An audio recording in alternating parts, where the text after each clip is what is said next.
There we go. That's what I need. So new game, yes.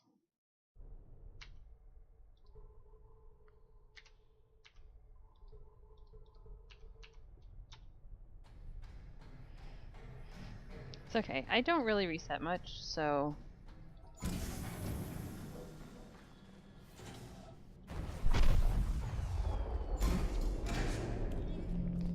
I don't feel bad resetting when it goes horribly wrong.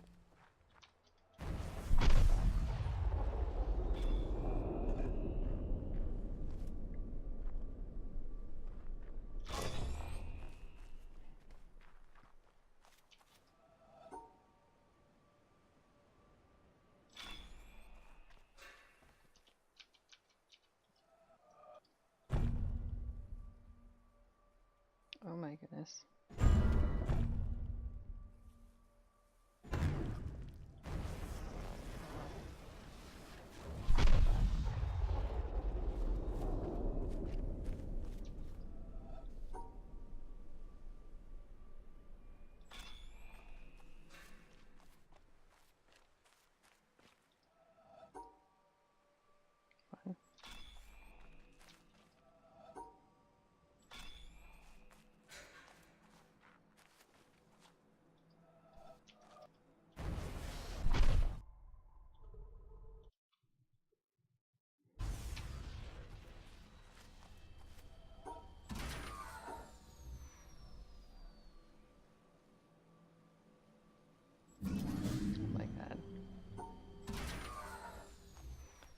That's like the worst panel to draw, and it's not even complicated. It's just the diagonals.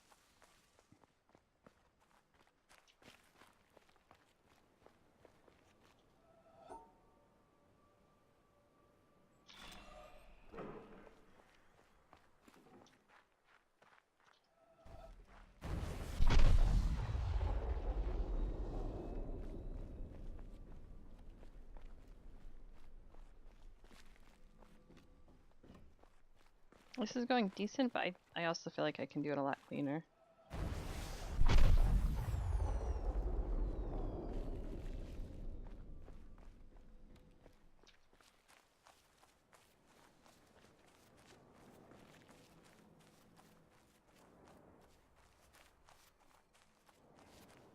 That's fine though. This isn't the part that usually gets me. I gotta try the new quarry, see how that goes.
Hey Scald, welcome! Emotes spam with belief. It's still pretty early.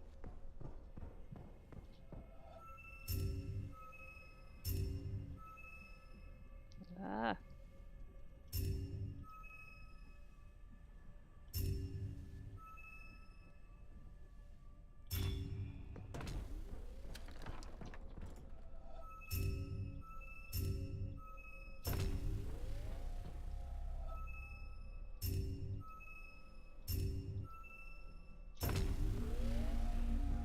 that's not too bad.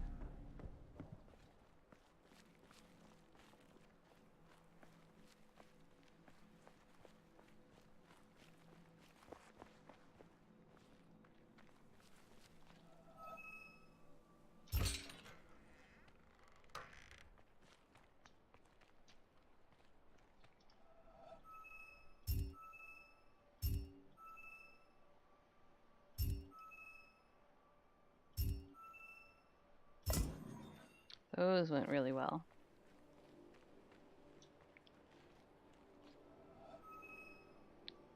This.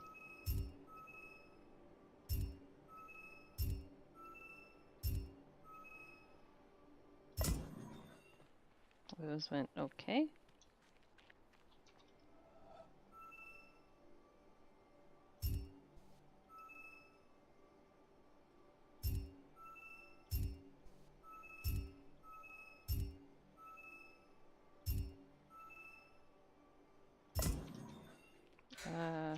Where's my ramp?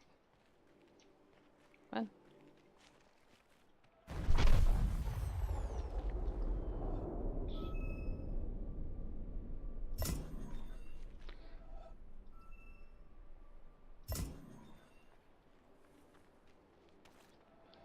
This is 10, 21, 212,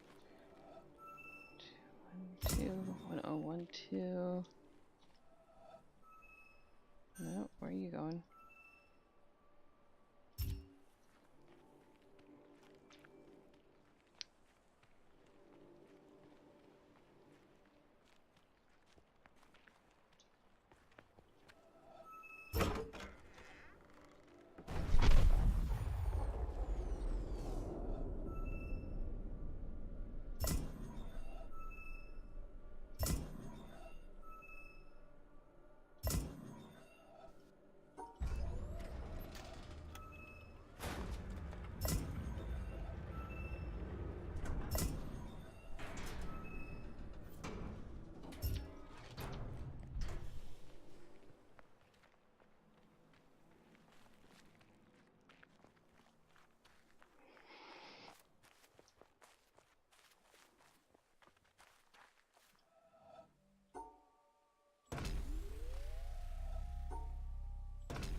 Says Puffy, don't need poems now hosting you. Oh, thank you. Appreciate that.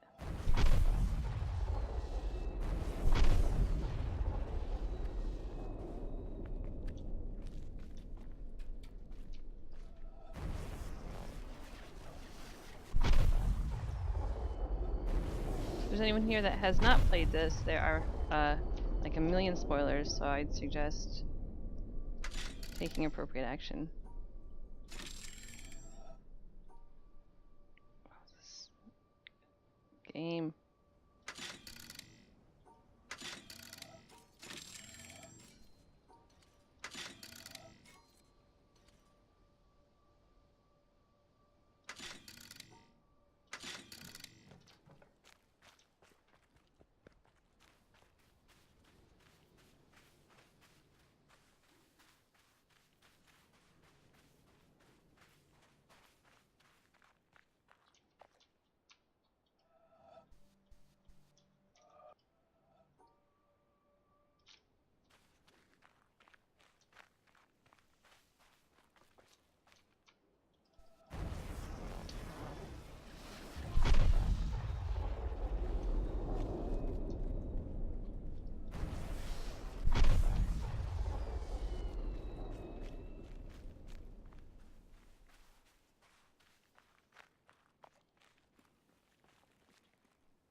Oh, come on. Wow, that was painful.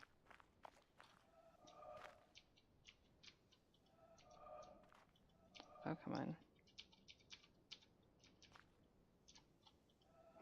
This CP's gonna kill me.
So frustrating when you're so close and it just won't.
I definitely lost a bunch of time there. Oh well.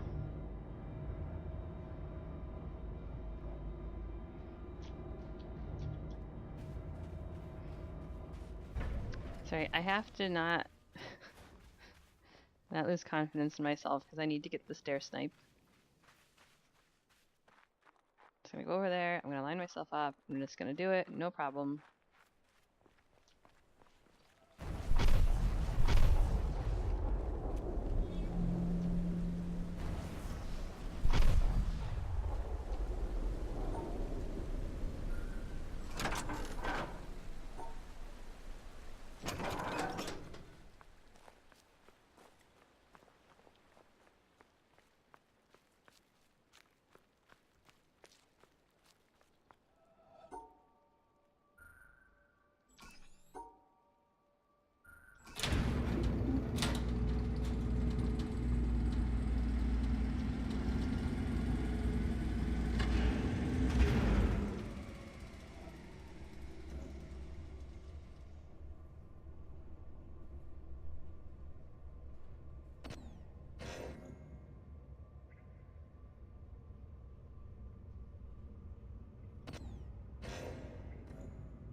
like plenty of time here.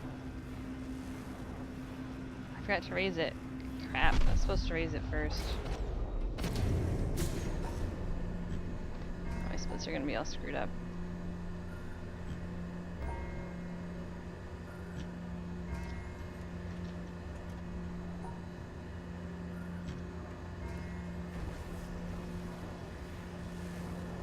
I was supposed to raise the ramp before I did the lower panels.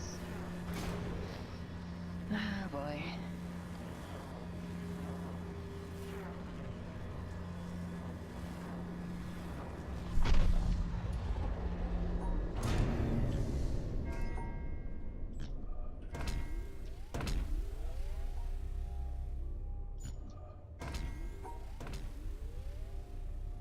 So I get for only practicing it like twice.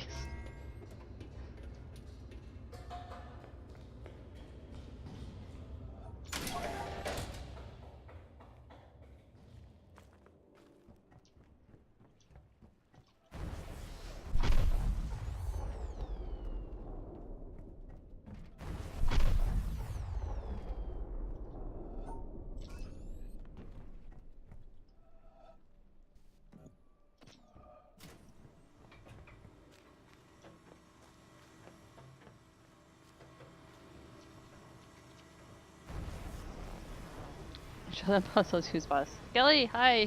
Good luck, thanks. I'd been doing pretty good if it wasn't for stair snipe, but that's alright.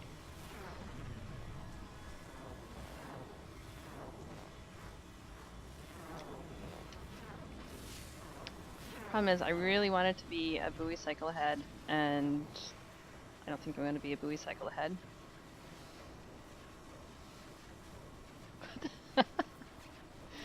Yeah, it's something, Walma just started doing it. He said it saves 10 seconds. So, what the hell's wrong with us? It's faster, Gelly. So we do it. That's how that works.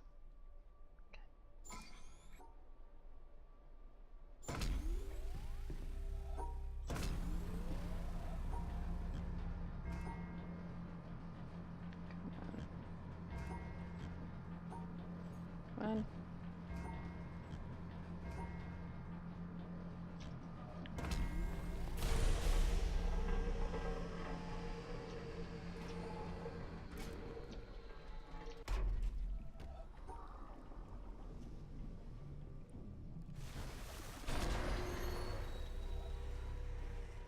Well, stair snipe didn't exist, I think.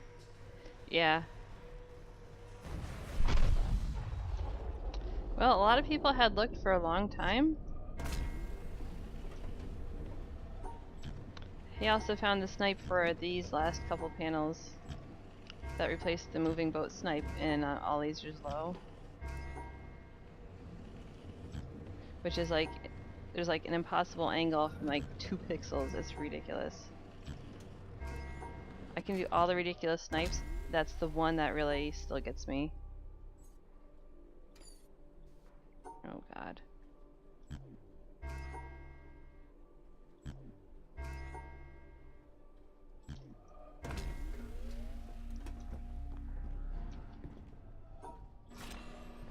Like a minute behind where I want to be.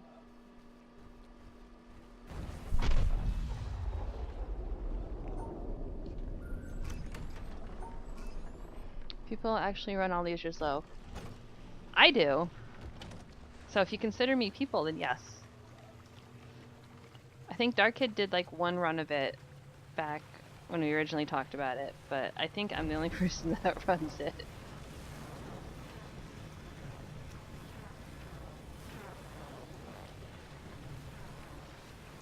I have to get Dark Kid to put it up on the board. We've got splits and a guide for it, because we ran it through the program.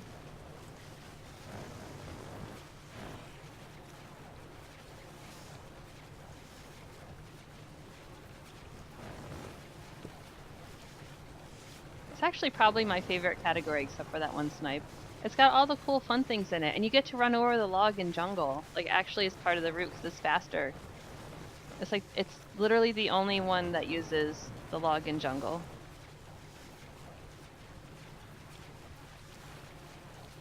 Oh my god, what?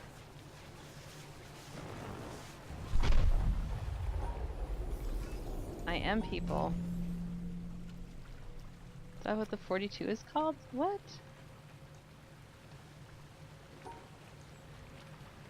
Okay, some current list categories aren't 42 people.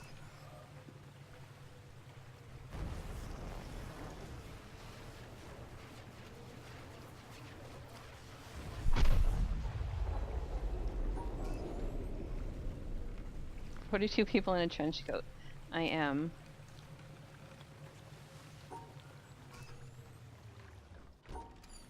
Oh, come on.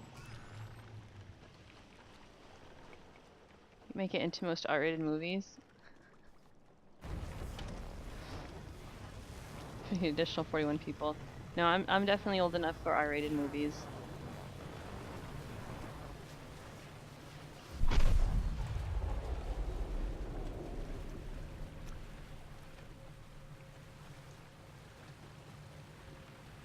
I'm actually gonna miss the cycle I normally get. I'm gonna be a buoy cycle behind. Blah.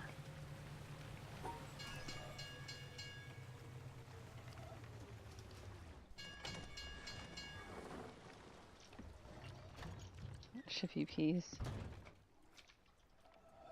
God damn it. A cycle behind.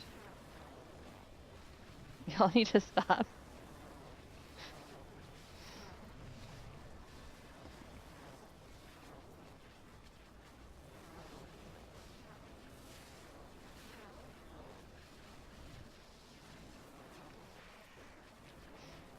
Kelly, when are you coming back to witness? Come on. There we go.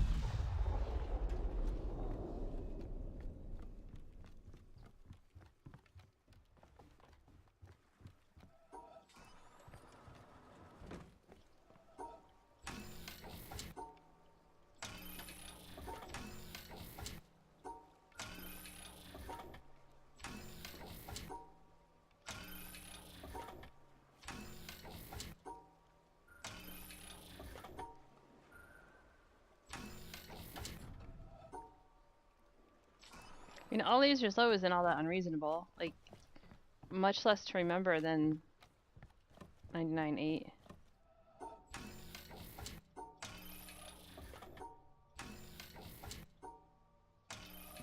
I mean, there are only a handful of us that run 99.8 anyway, so it doesn't bother me to be the only one that's doing all lasers low.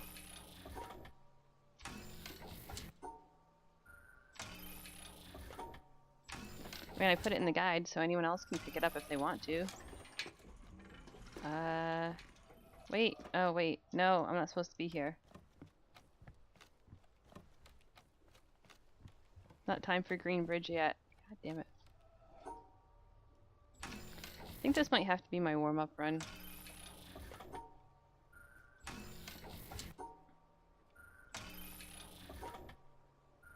What? Oh my god, panel.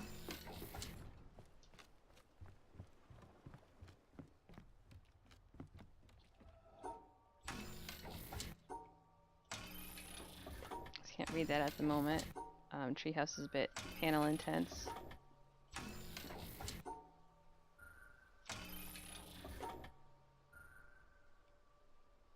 No. My god.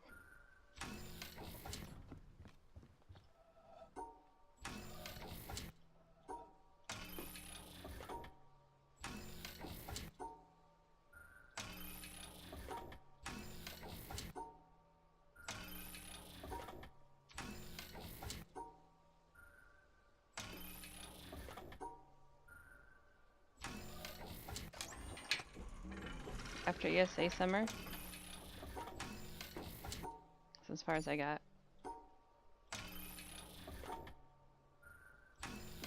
That's what, like towards the end of July-ish? Somewhere?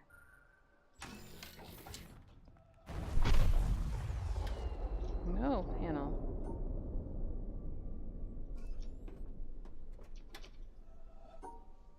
No, I gotta do it the right way.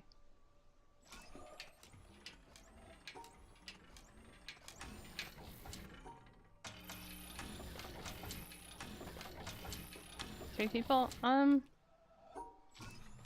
think there's more than 3 people.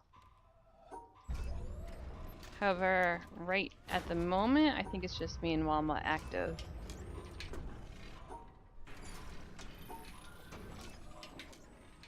So how we do this.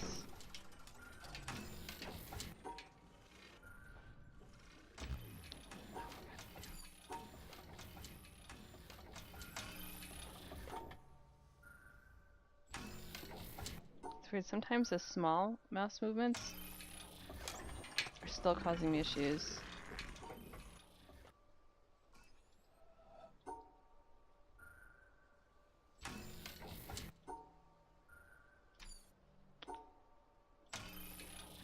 It was just me failing to push up.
Really?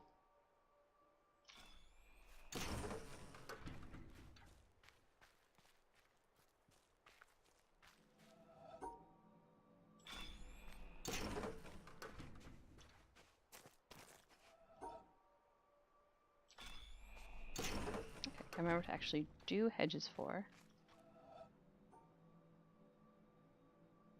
Come on.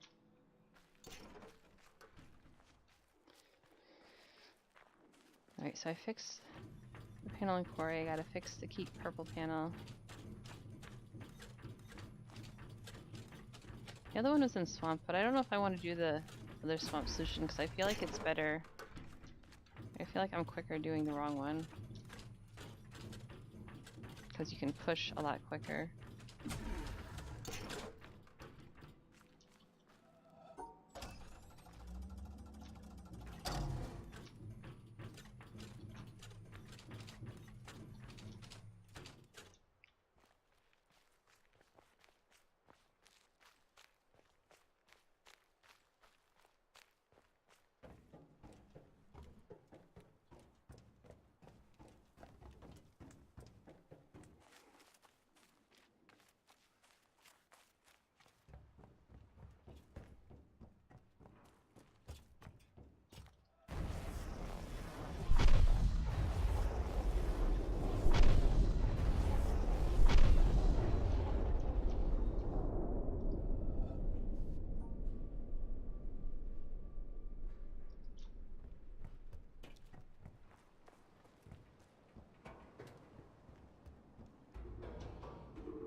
Like, why is that not doing it? It's not a problem I've had before. Interesting.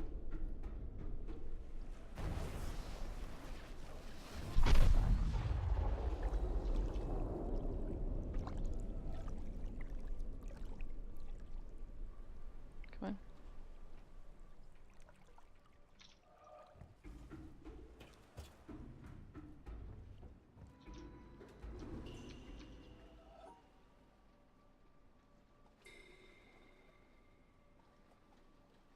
Oh my god. Oh, run faster, little dude. Like, seriously.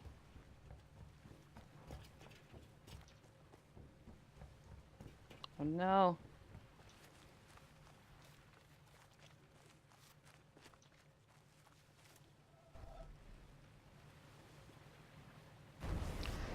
Oh, that was a little bit stressful.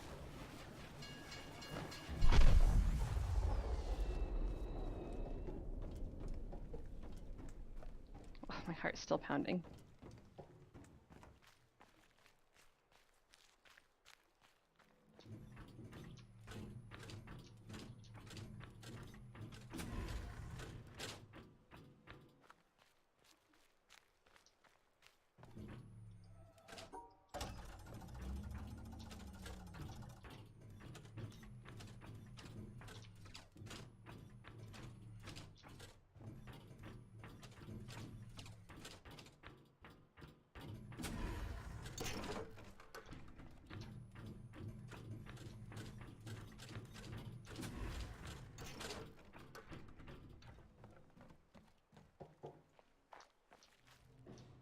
Amazing.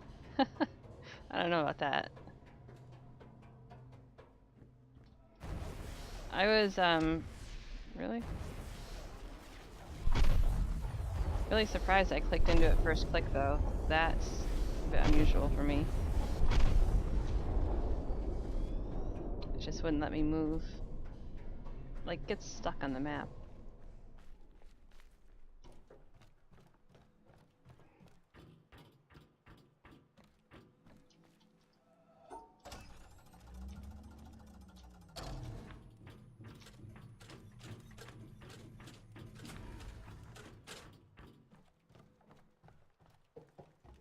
Your maze tense is amazing. Fair enough.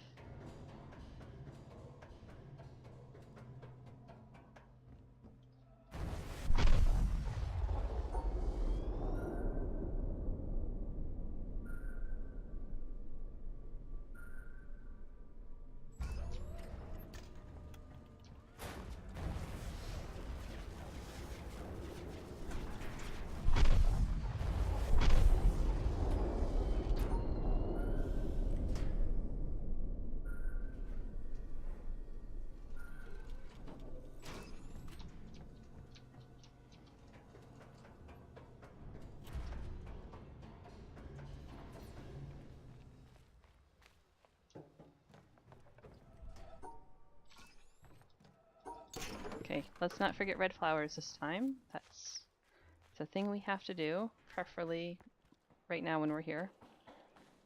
Goodness needs more glitches. I mean, we've got the windmill glitch. That's a pretty good one. I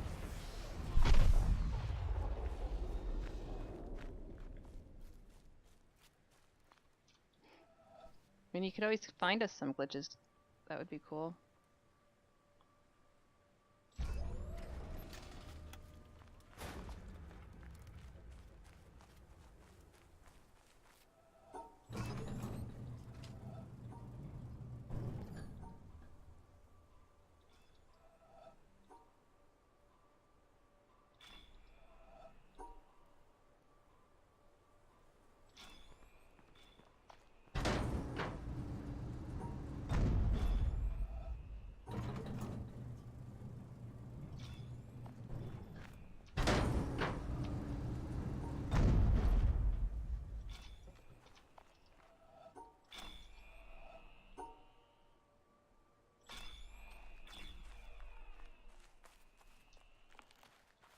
Mm.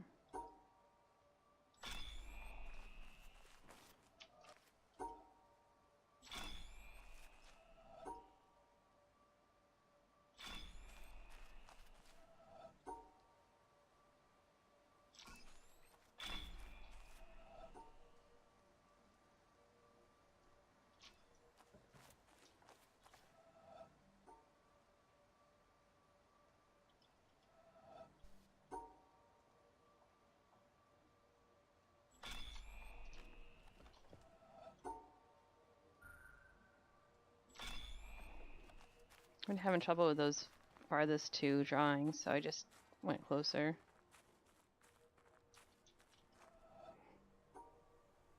Okay, there's a branch right here, but that's fine.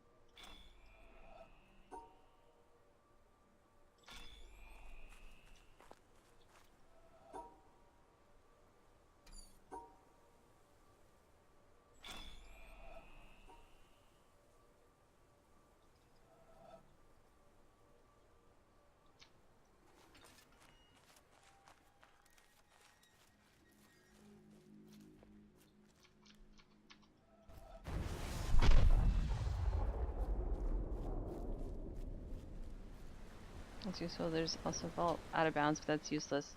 Yeah, because then you're just stuck out of bounds. It's a fun glitch, though.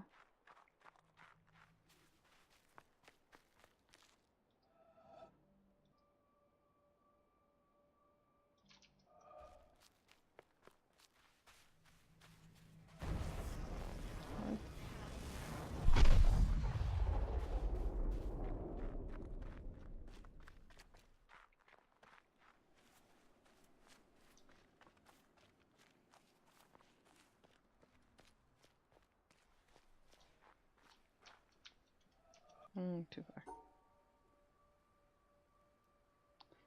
It's been like a really weird distance to do that one since I took my thing down a click. I don't know why.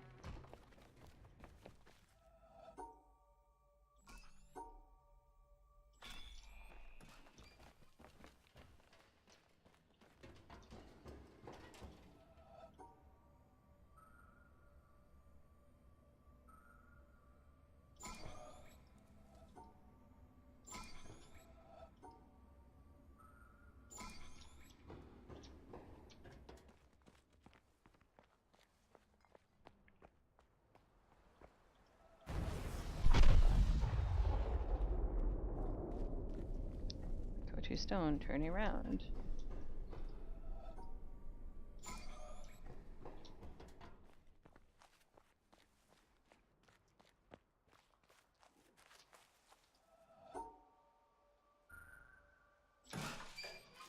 Okay, I have to remember to retract the bridge. First we will extend the bridge.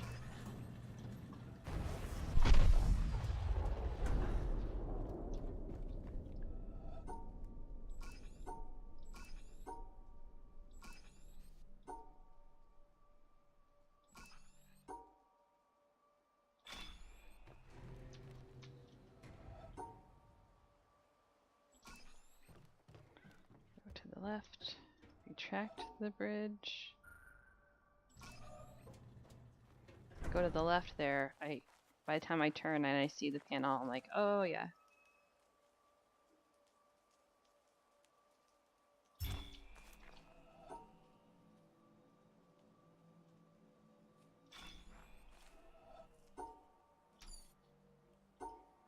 It's okay, it's better than oh really, game? Better than failing it.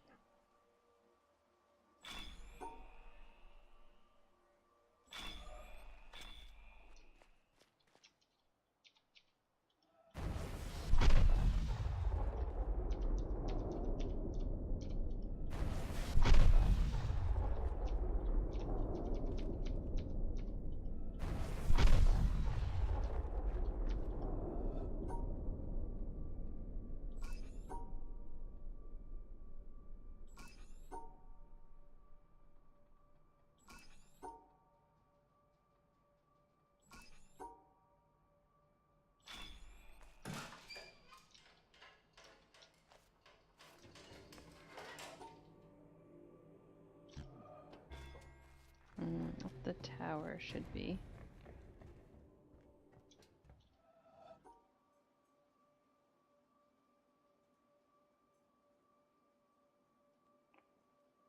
Oh my god, panel, please.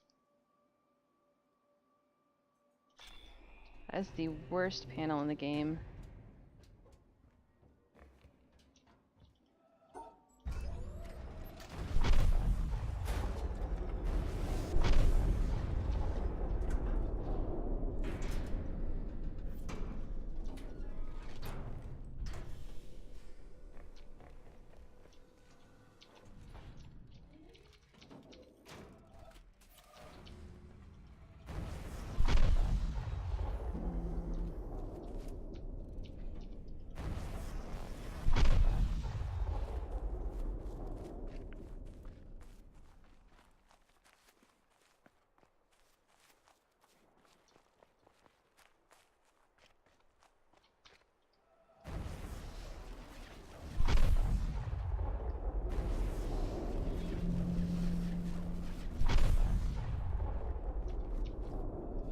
Oh, hello, Leaf.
I gotta get the laser.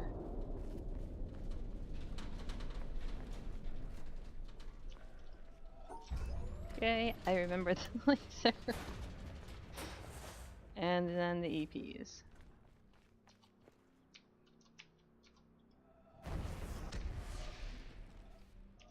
Come on.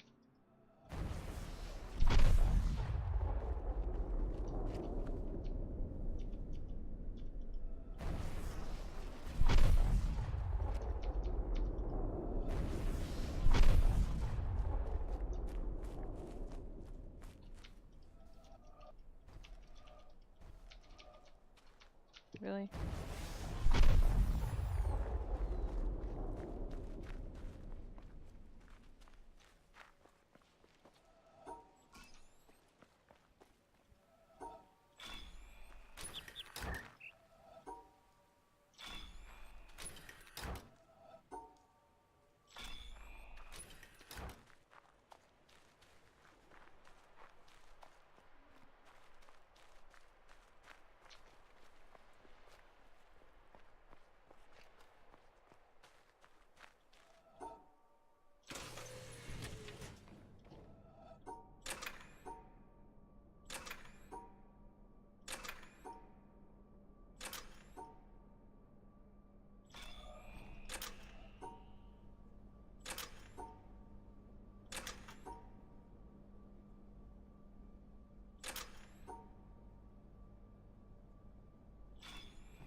Didn't exactly beat the door.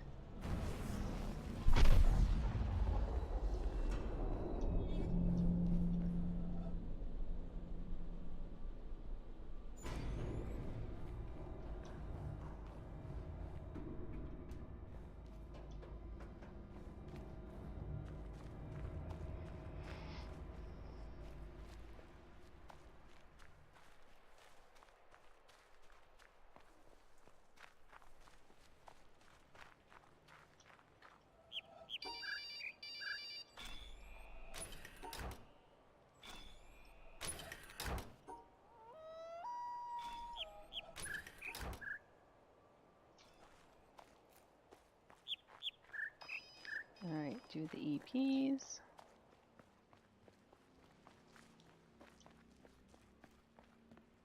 I see that somebody joined us. I will say hello in just a second. Currently trying to do all the things. Bacon Cat, hi, welcome.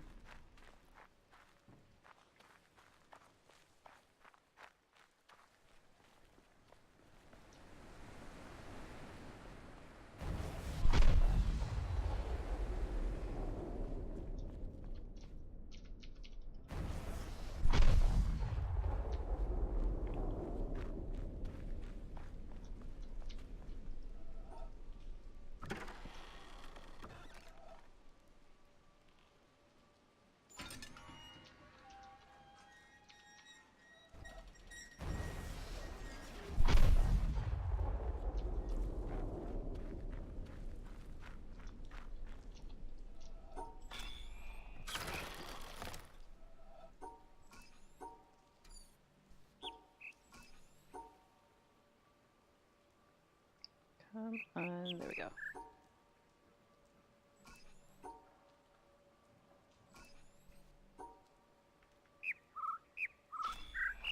Oh, gotta do this one.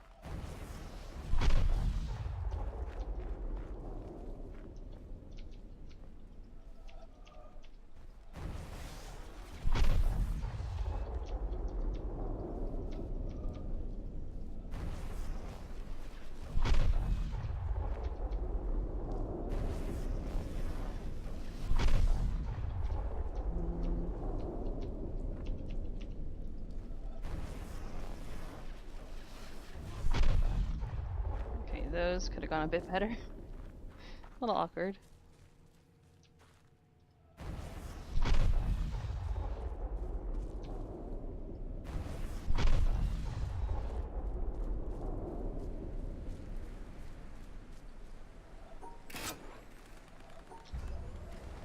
Okay, I might have enough time to finish Swamp, because I've got, what, 8 minutes? What, 8 minutes and 10 seconds? Plus the minute that it's open.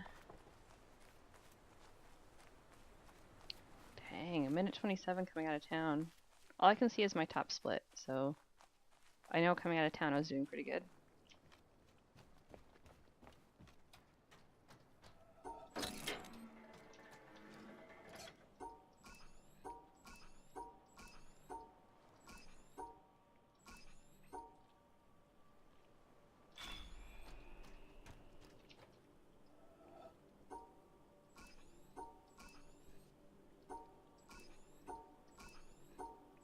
Oh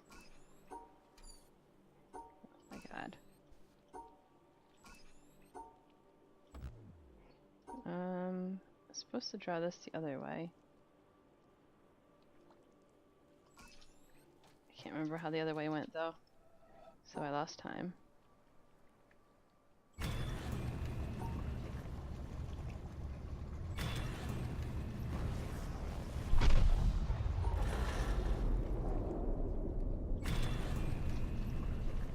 VP in Jungle, where you outline the tree from that outlook, is your personal favorite. Nice. It is a pretty good one.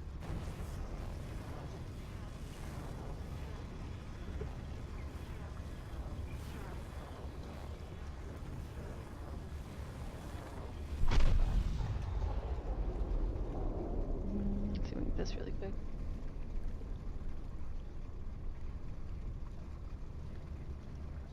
It's not gonna let me do it. One of these days, I will get that.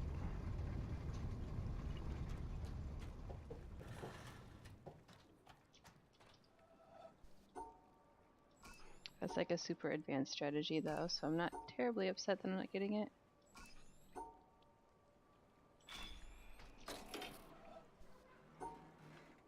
Just might as well try because you are doing nothing else but riding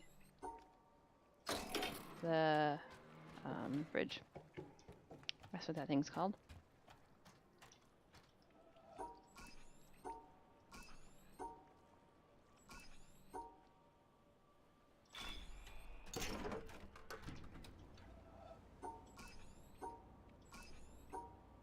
Oh.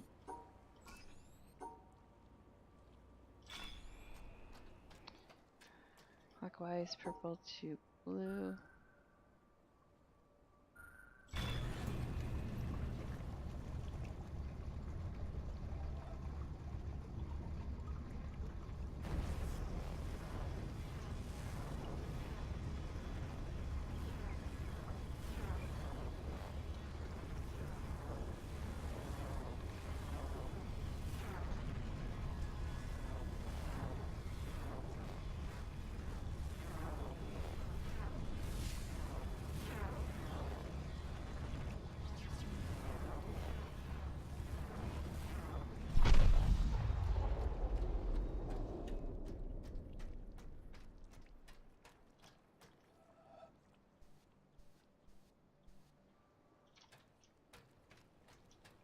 Let's do it from here.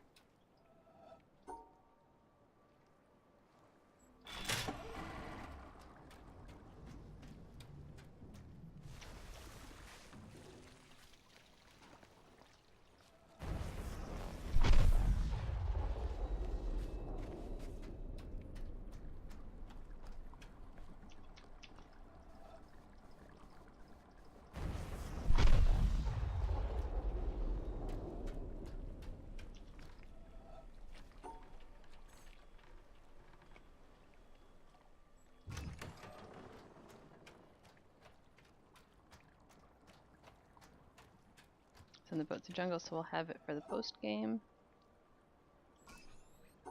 Right there, waiting for us, facing the right direction and everything.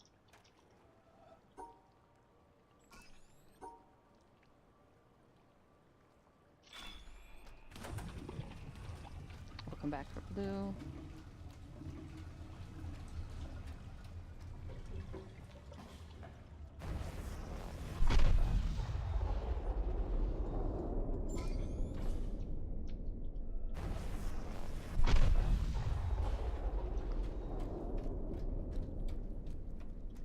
Counterclockwise, purple to red.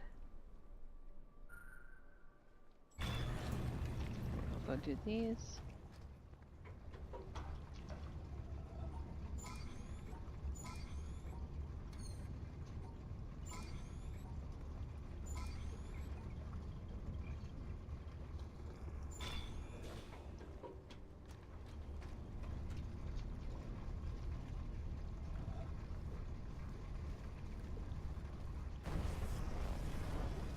Now my splits are going to be very off until I get back up to Mountain Vault, because this is kind of like the cloud cycle zone. And depending on how I'm doing on time, sometimes I have to leave halfway through Swamp.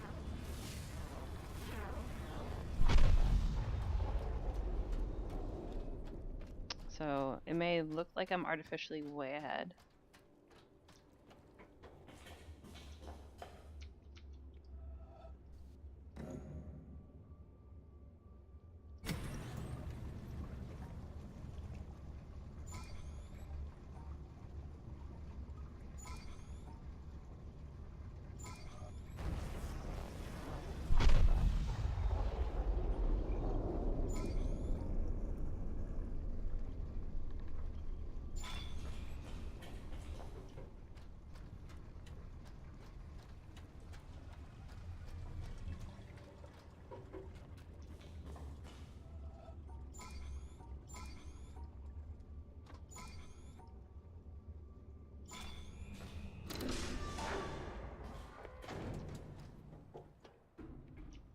I gotta start making some decisions. How much of this stuff do I have time to do?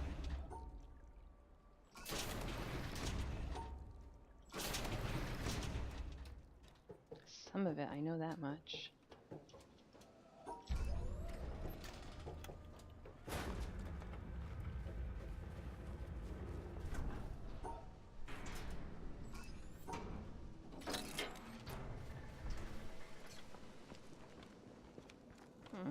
I think I've got time to do bunker.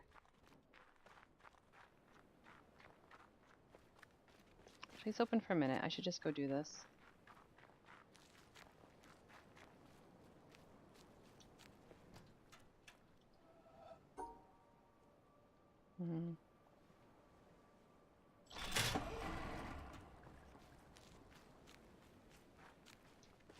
Lost like 5 seconds there being indecisive.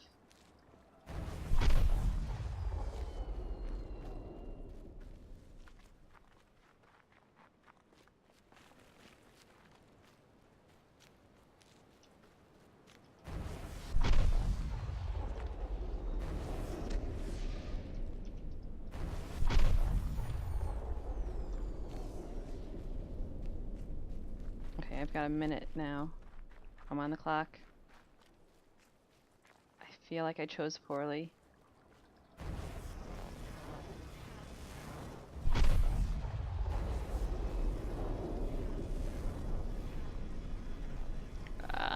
Bridge! Hurry up, bridge! You know what? I can come back. That's gonna be open.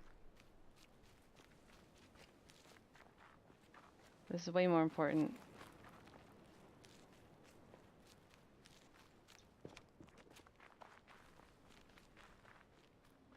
Run, run, run. Faster.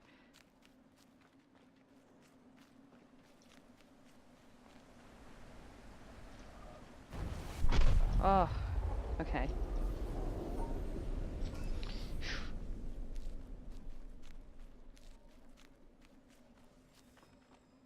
That would have been like, if I had waited for the bridge, that would have been literally like seconds one way or the other, and I don't know which way it would have gone.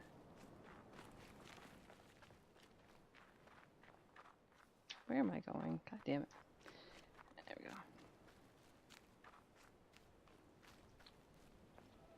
There we go. Gotta undo some splits here. Like it on the elevator.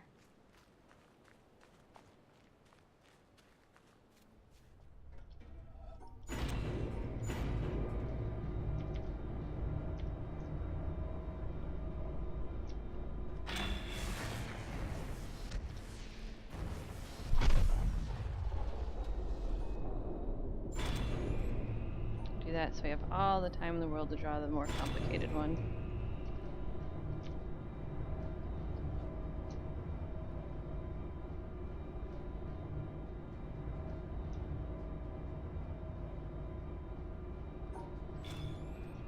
Okay, did not want to do that.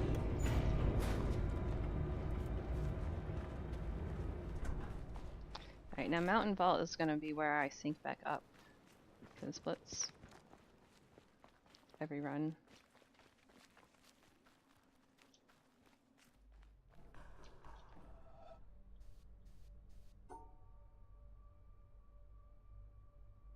Come on.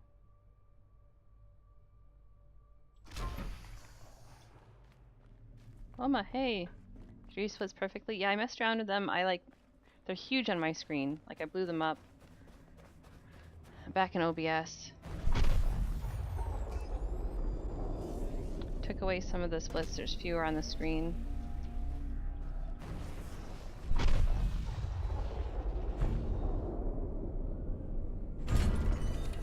Like, I really don't need to see 14 splits. I know where I've been.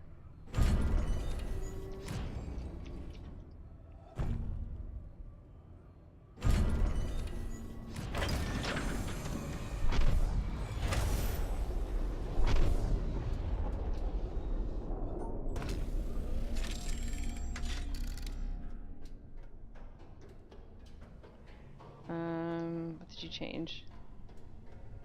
Well, almost got the best emote. So I've been subbed to him forever.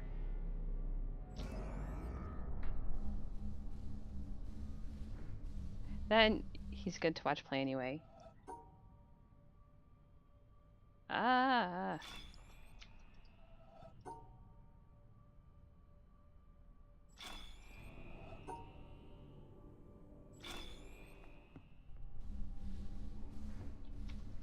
Alright, I can't really read the rest of the chat messages right now. No mountain and all. Come on.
Notice how far a game will let you.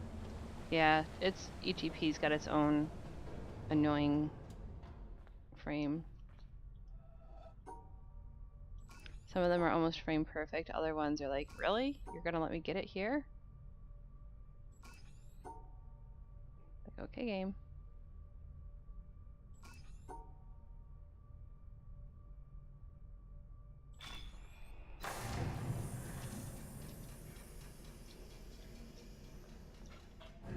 I'm not gonna be able to draw if I go there.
I think I sent it the off by 2 splits. How on earth am I off by 2 splits? That's okay, at least I'm over by 2 splits. I'm not likely to have forgotten something.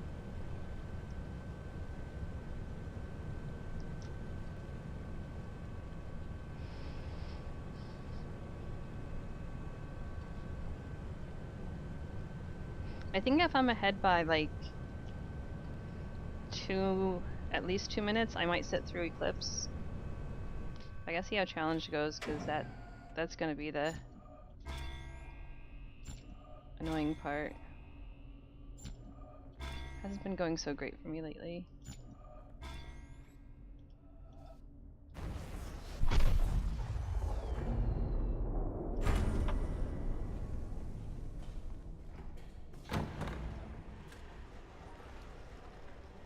Oh boy.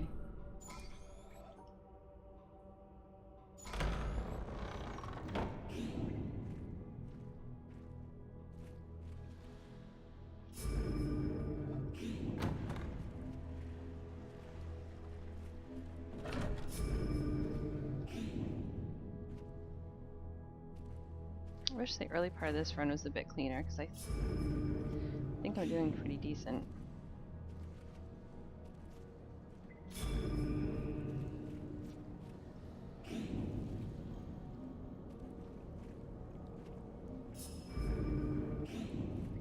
Oh, game.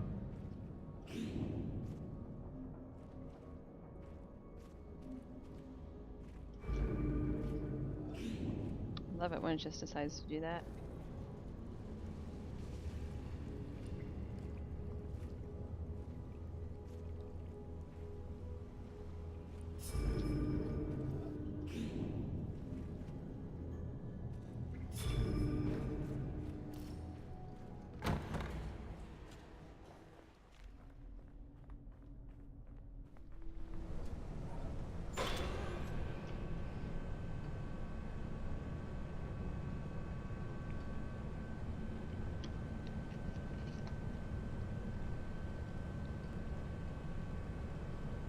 Failed panels 29. Oh dear.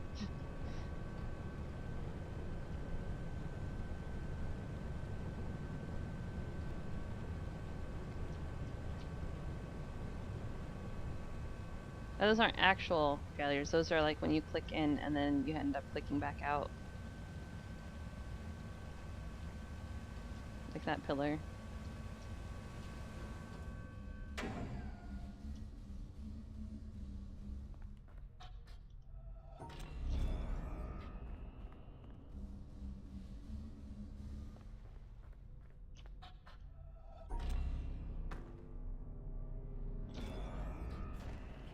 Take the short one back.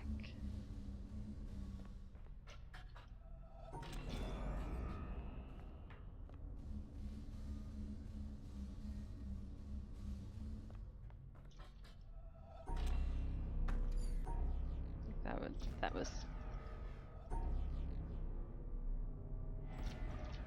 Oh, come on.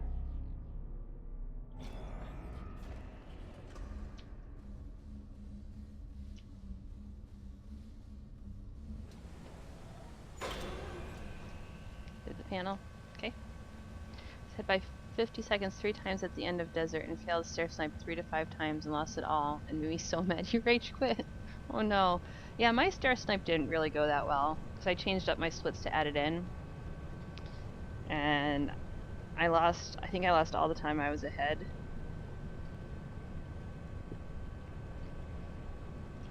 I want to say I was probably ahead by like 20 seconds, but I don't really know because Desert's hard because I'm doing desert faster now, even though I am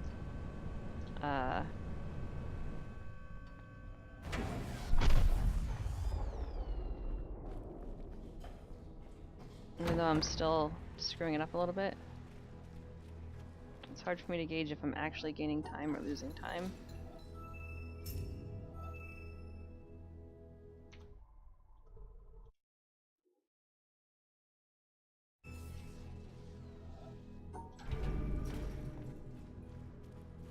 Floor 1 minus 259, wow.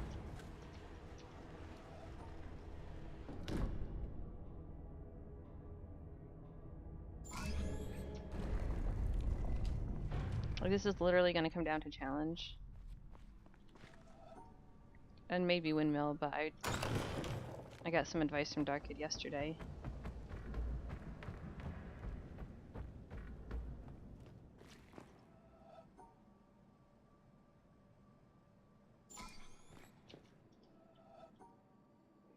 This is the easy one. There. Box there. This is also the easy one. This is this one.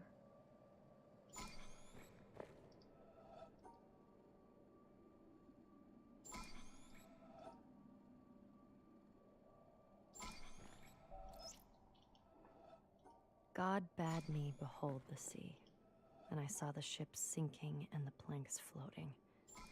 Then the planks too were submerged. And God said to me, those who voyage are not saved. And he said to me, those who, instead of voyaging, cast themselves into the sea, take a risk. And he said to me, those who voyage and take no risk shall perish.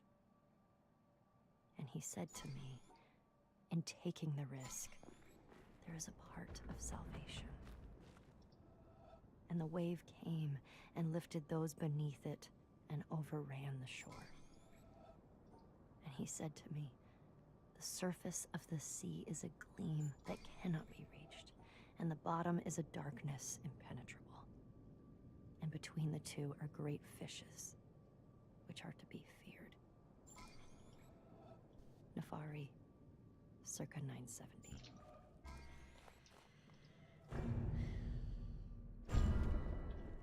What? I'm going to the store. Do you want a sandwich or something? Why would you think I want a We've been standing sandwich? there for like an hour. I didn't control. And I don't like sandwiches. Have you ever seen me with a sandwich? Why would you think I want a sandwich? Sorry. No,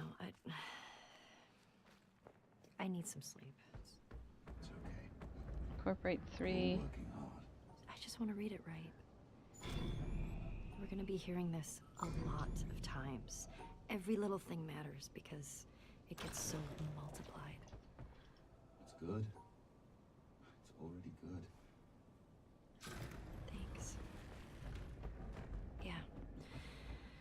But we've kind of 3 pitched high changes. goalposts. Yes. Every little bit matters.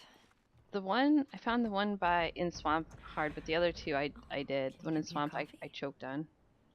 I was like,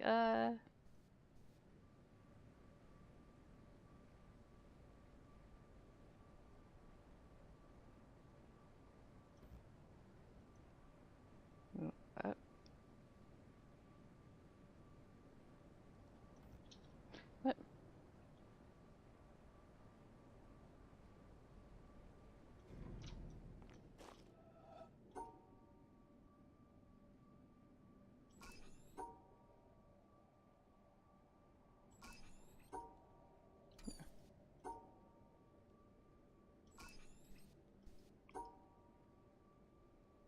Come on.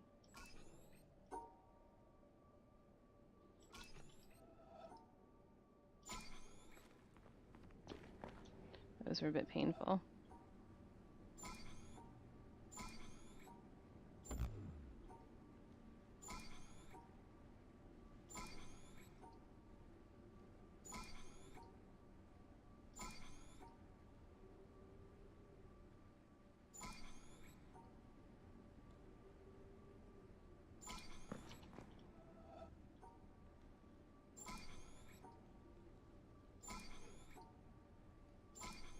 The thing is, if I had to do those starting from the right side, I probably couldn't do them. Okay, I gotta remember the EP.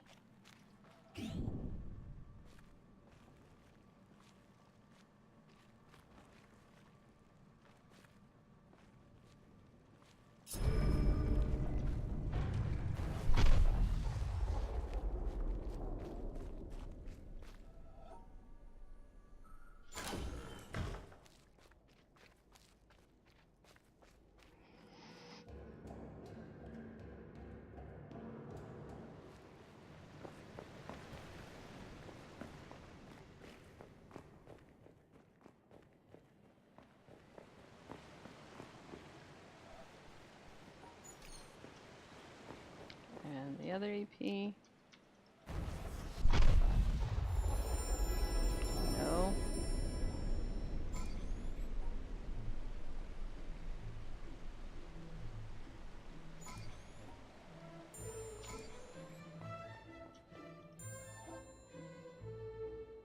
Really? Come on. That's not a good maze at all.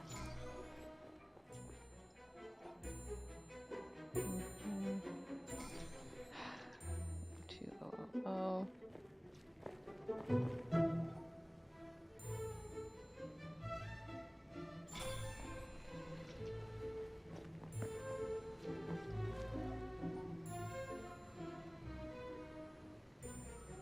Hmm.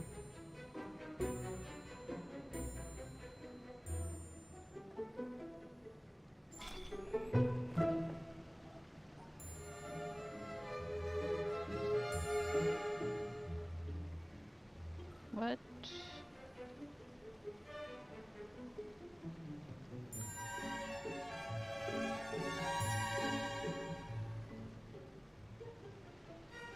What?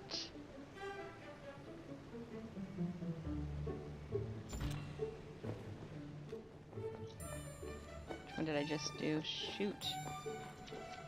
This one?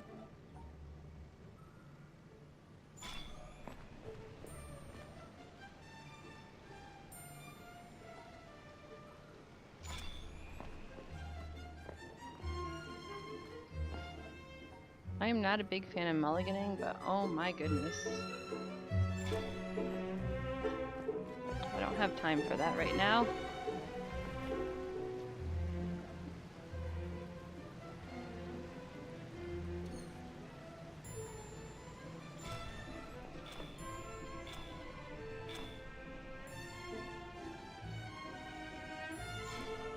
It was 21000. Nope. 12000.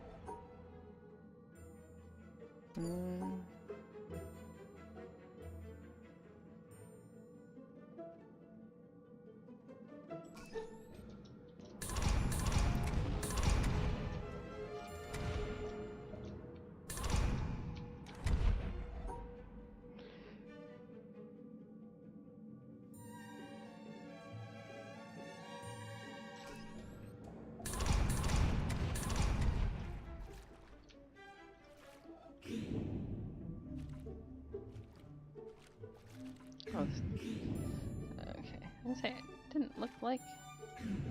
Okay, let's start like this. How does that do?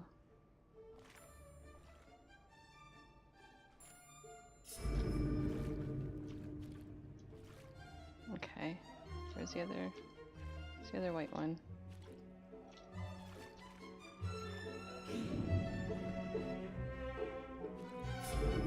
Yeah! Okay.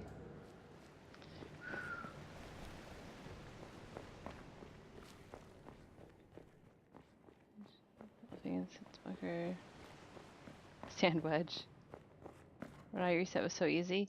It's okay, I didn't see it. I did.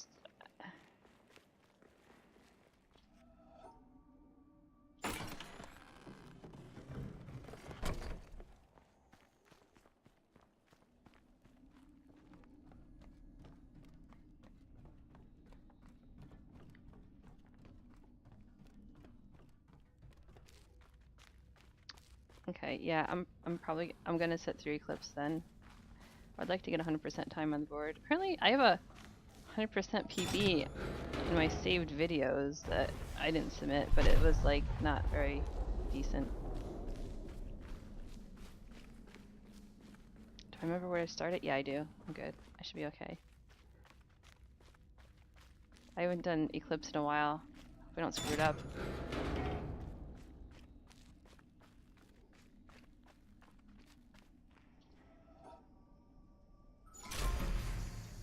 Okay, let's get these. That one. And so, by a backhanded, upside-down argument, This one. This one. This one. This one. So it's Okay. you stop that? Uranium? Or you? No. This stuff's easier to take, isn't it? Got people. This is scientific knowledge.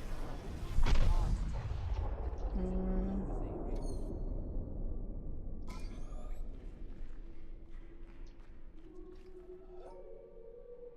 I'm gonna do the EPU and I come back.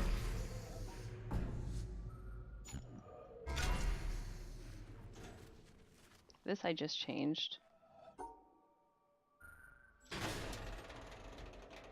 It's super generous.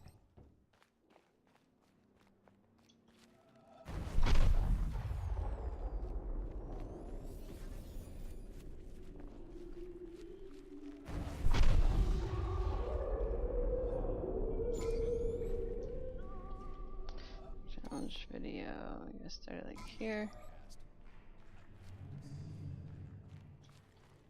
Work I couldn't get out of was my first job out of college. A sales clerk at an old Radio Shack store in beautiful downtown Worcester. How far am I ahead? Massachusetts. On my very first day behind My the splits are counter, hidden. I don't dare a tab out. delivery truck pulled up to the front of the store.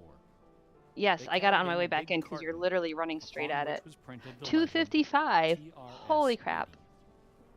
It was our floor sample of the world's We're doing first Eclipse, guys. mass-market microcomputer.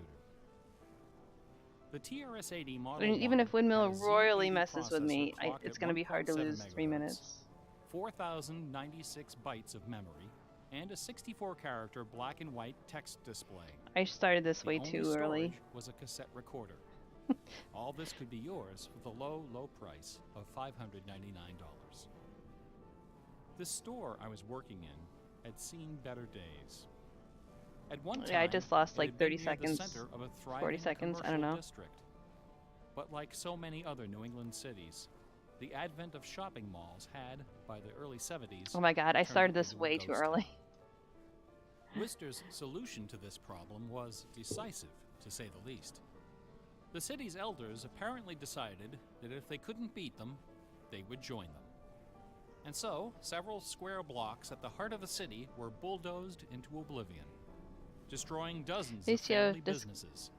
I do have including the Discord on site my of a phone. Pharmacy once operated by my great-grandfather. In their place was erected a vast 3-level shopping complex with cinemas and a food court. When the dust settled, only a few forlorn blocks of the old Worcester remained standing.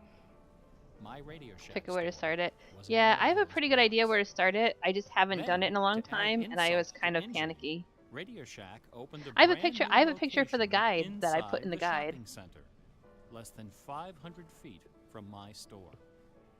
So now patrons had a choice between a clean, well-lighted establishment with uniformed security and acres of convenient parking, or a shadowy hole in a Yeah, seedy I old just office completely building like next to an panicked. adult movie It's like, theater. ah. Consequently, I had plenty of time to fool around with the new computer. I taught myself basic programming. Then I learned Z80 assembly. Both, of course, so that I could write games. I also created self-running animated demos, which ran all night in the store window for the edification of the winos who peed in our doorway. Strangely enough, the few Yeah. customers we had didn't seem to be interested in our new computer. Even That's after okay. the 16K I've got memory I've got a upgrade. big salad I'm having for In dinner, fact, so I'm just most gonna of the like people who set off the buzzer on hit their the way mute through the button front on my door microphone weren't there to buy and babysit anything my at all. computer. So I'll be here. They were there to exploit a free promotion, which was the bane of Radio Shack But I employees completely for understand over if people 40 like want to years. tune out for like the The next battery of 50 the minutes or month. so. We'll be here. The idea of this promotion was simple. Customers got a little red card upon which was printed a square for each month. 12 times a year, the lucky sales clerk got to punch out a square and give the customer one brand Nope. new AAA, AA, C, D, or 9-volt battery. Of course, customers weren't allowed to choose just any grade of battery. At the There? time of my Nope. employment, Radio Shack offered 3 different levels of battery excellence. First were the alkalines, powerful, long-lasting, and expensive, hanging behind the counter like prescription medication, in gold-embossed blister packs. Okay. No? These were most certainly not available through the Battery of the Month Club. Next were the high-end I'll just lead take my batteries. headphones off. Sturdy, dependable batteries, moderately priced, and prominently displayed near the front of the store. These were also not available through the Battery of the Month Club. Finally, at the bottom of the barrel were the standard lead batteries. These were literally piled in barrels, cunningly located way I do at have the back Twitch of the on store, my phone, so I in can a dark also corner chat. near the TV antennas. Remember TV antennas? Customers who came in looking for their free Battery of the Month had to walk the entire length of the premises, past the CB radios and stereo headphones and remote-controlled racing cars. Nothing would stop them. On the first day of every month, like clockwork, those customers came in waving their little red cards. I would look up from my programming and wave them to the back of the store. It didn't matter that the batteries were only worth 29 cents. It didn't matter that most of them were already half dead. They came, they grabbed. And as far as I can remember, not one of them ever paid for a damn thing. I was such a crappy salesman. I was young and foolish. I thought my education in game design was happening at the keyboard. I almost missed the lesson coming through the front door. Fortunately, I wasn't the only person fooling around with games on micros. All over the country, people like me were experimenting. Scott Adams was coding what would soon become the world's first commercial adventure game. Remember adventure games? My future employer, Infocom, was being founded, along with other legendary companies like Online Systems, Sirius, Personal Software, and SSI. Those were exciting times. Teenagers were making fortunes. Games were cheap and easy to build. The slate was clean. But in 1979, the biggest news in gaming had nothing to do with computers. On the morning of the autumn equinox, September 20th, a new children's picture book appeared in the stores of Great Britain. This picture book was rather peculiar. It consisted of 15 meticulously detailed color paintings, illustrating a slight whimsical tale about a rabbit delivering a jewel to the moon. On the back jacket of the book was a color photograph of a real jewel shaped like a running rabbit, 5 inches long, fashioned of 18-karat gold, suspended with ornaments and bells, together with a sun and moon of blue quartz.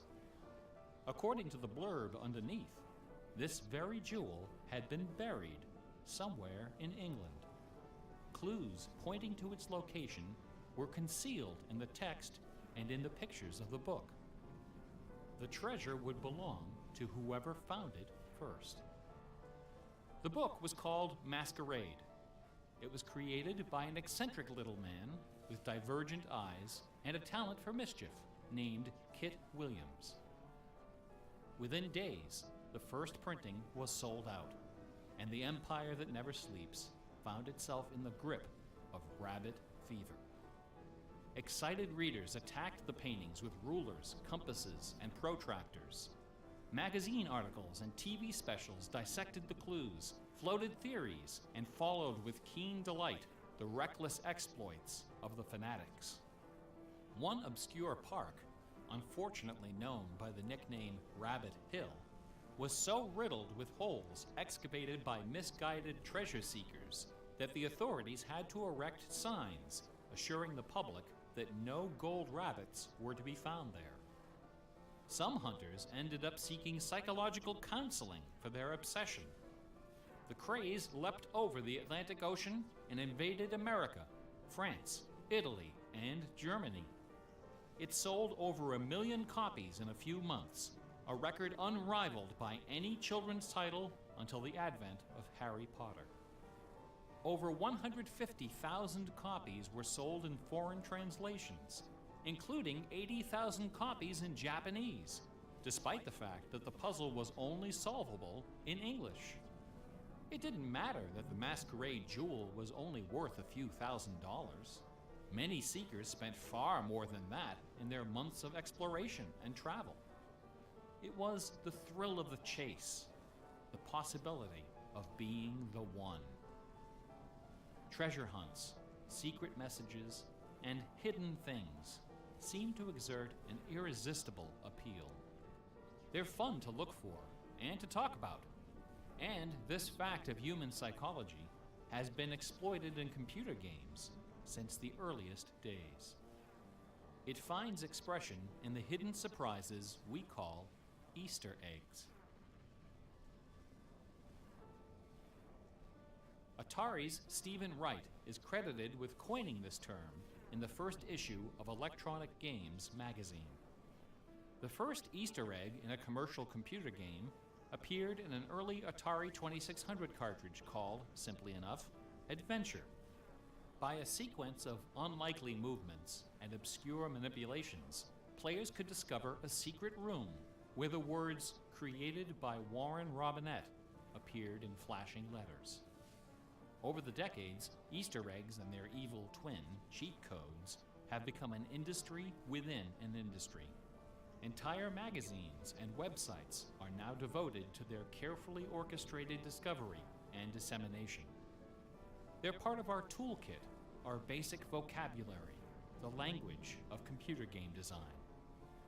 Computer gamers may have been the first to refer to hidden surprises as Easter eggs, but we certainly weren't the first to use them.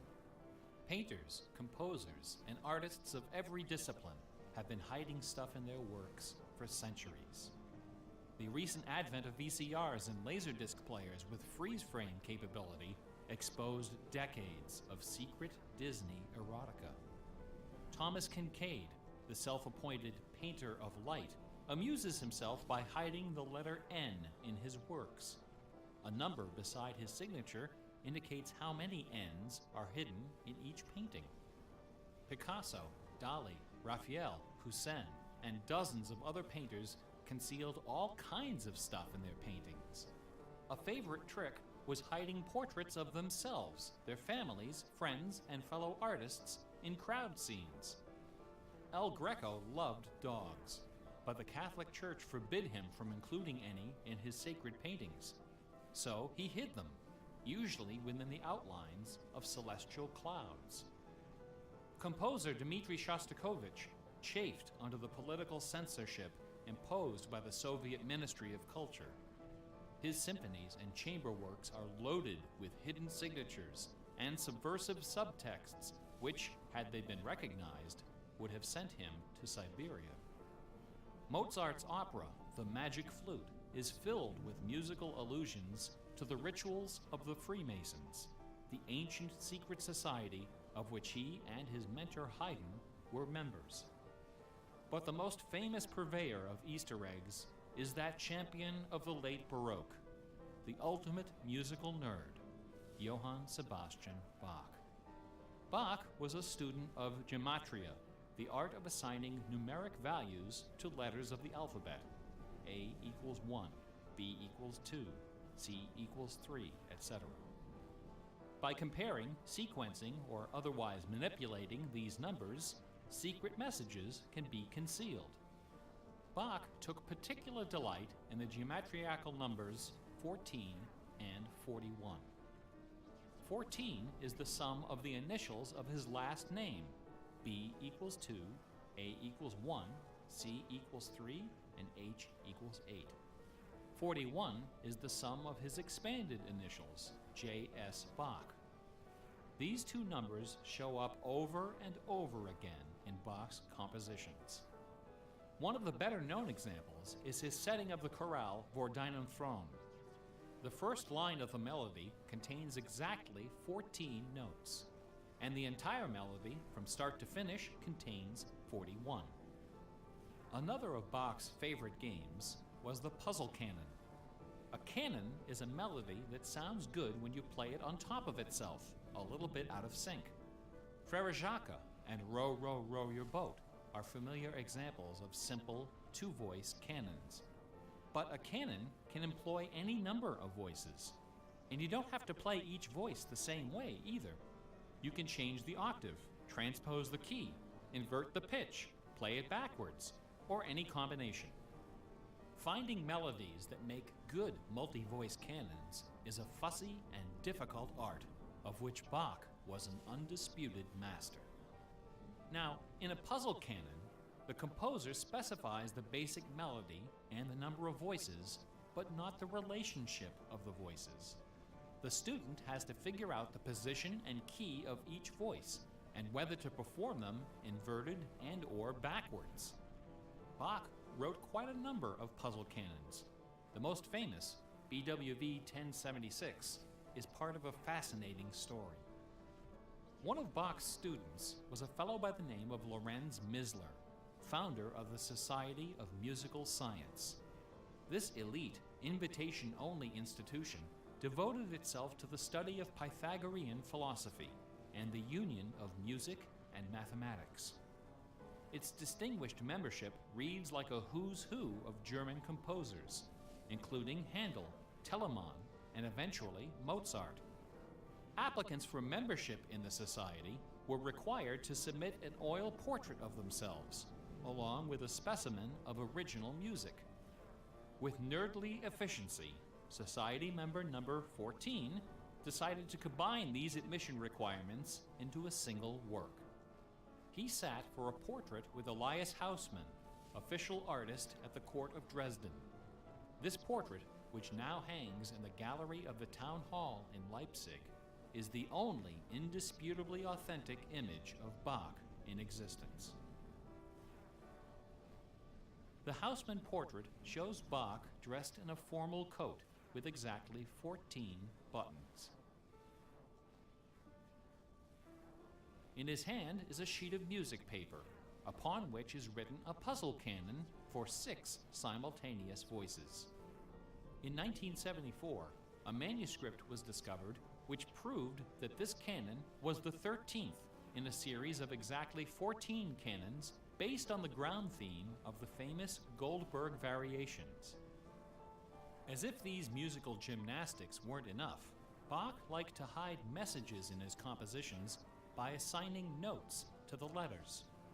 His initials, B-A-C-H, correspond to the pitch sequence B flat, A, C, and B natural in German letter notation. This theme makes its most memorable appearance in the last bars of his final composition, The Art of Fugue, published soon after his death in 1750. The word fugue comes from the Latin fuga, which means flight, as in running away. So the art of fugue is the art of flight, the art of taking a theme and running with it. Bach wrote hundreds of fugues, but none as sublime as this sequence of 14. In the last and most complicated fugue in the series, the first and second sections develop normally. This is followed by the B-A-C-H signature, and then suddenly, without any warning or structural justification, the fugue stops, dead in its tracks. One of the composer's 20 children, his son Carl Philipp Emanuel, claimed that Bach died moments after those last few notes were written. This story is probably apocryphal.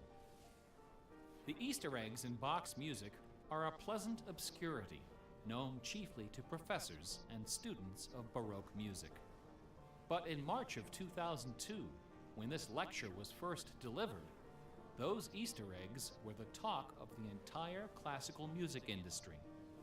Sitting near the top of the classical music charts that month was a compact disc on the ECM label called Morimer. It was performed by the Hilliard Choral Ensemble, together with a talented but, until then, little-known violinist, Christoph Poppen. The music on Morimer is based on a geometrical analysis of Bach's Partita in D minor for solo violin. This analysis, by German professor Helga Thon, assigns numeric values to the duration of notes, the number of bars, and the German letter notation of the partita. In doing so, she claims to have discovered the complete text of several liturgical ceremonies encoded in the notes. The CD presented these hidden texts superimposed over the original music. The result was strangely melancholy, dark, haunting, and very, very popular. Quite a few music critics attacked this disc. They didn't buy Professor Thone's analysis, dismissing it as a combination of numerology and canny marketing. Their caution was not without basis. Numerology is a slippery slope down which many a fine mind has slid to its doom. Allow me to offer an amusing anecdote from my own experience. Back in the early 90s, before the internet took off, one of the more popular online bulletin board systems was a service called Prodigy. I bought an account on Prodigy so I could join a fraternal interest group and gossip with fellow members around the country. One day, a stranger appeared on our bulletin board. Right away, I knew we were in trouble. This fellow, whose name was Gary, began spouting all kinds of apocalyptic nonsense about worldwide conspiracies, secret societies, and devil worship. At first, we tried to be polite.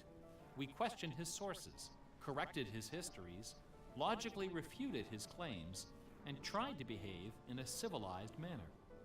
But instead of soothing him, our attention only made him worse. His conspiratorial warnings became urgent, approaching hysteria. He began to threaten people who disagreed with him.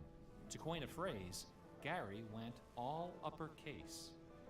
But his most urgent warnings weren't about the gays, the Jews, the Rockefellers, or the Illuminati. According to Gary, the greatest enemy of mankind was Santa Claus. Gary claimed to possess a secret numerical formula that proved beyond a shadow of a doubt that Santa Claus was an avatar of the Antichrist. Intrigued, we pressed Gary to reveal his formula. In doing so, we walked right into his trap. We should have known he had a book to sell. I fell for it. I sent him the $15. Less than a week later, the book arrived. Above an ominous photograph of the Washington Monument was emblazoned the title, 666, The Final Warning. Inside this privately printed 494-page monster, Gary reveals a simple geometrical formula, which he claims was developed by the ancient Sumerians. This formula assigns successive products of 6 to each letter of the alphabet. A equals 6, B equals 12, C equals 18, etc. Imagine my dismay when I applied this ancient formula to the name Santa Claus and obtained the blasphemous sum of 666, the biblical number of the beast. I went on Prodigy and reported to the stunned members of our interest group that Gary was right after all. There could be no doubt that according to the unimpeachable wisdom of ancient Samaria, Santa Claus was the Antichrist. I then went on to point out several other names which, when submitted to Gary's formula, also produced the sum 666. Names like St. James, New York, and New Mexico. Soon the bulletin board was filled with discoveries like computer, Boston tea, and most sinister of all, sing karaoke. Gary left us alone after that. I got my $15 worth. But Gary is hardly the first person to connect secret codes to the Bible.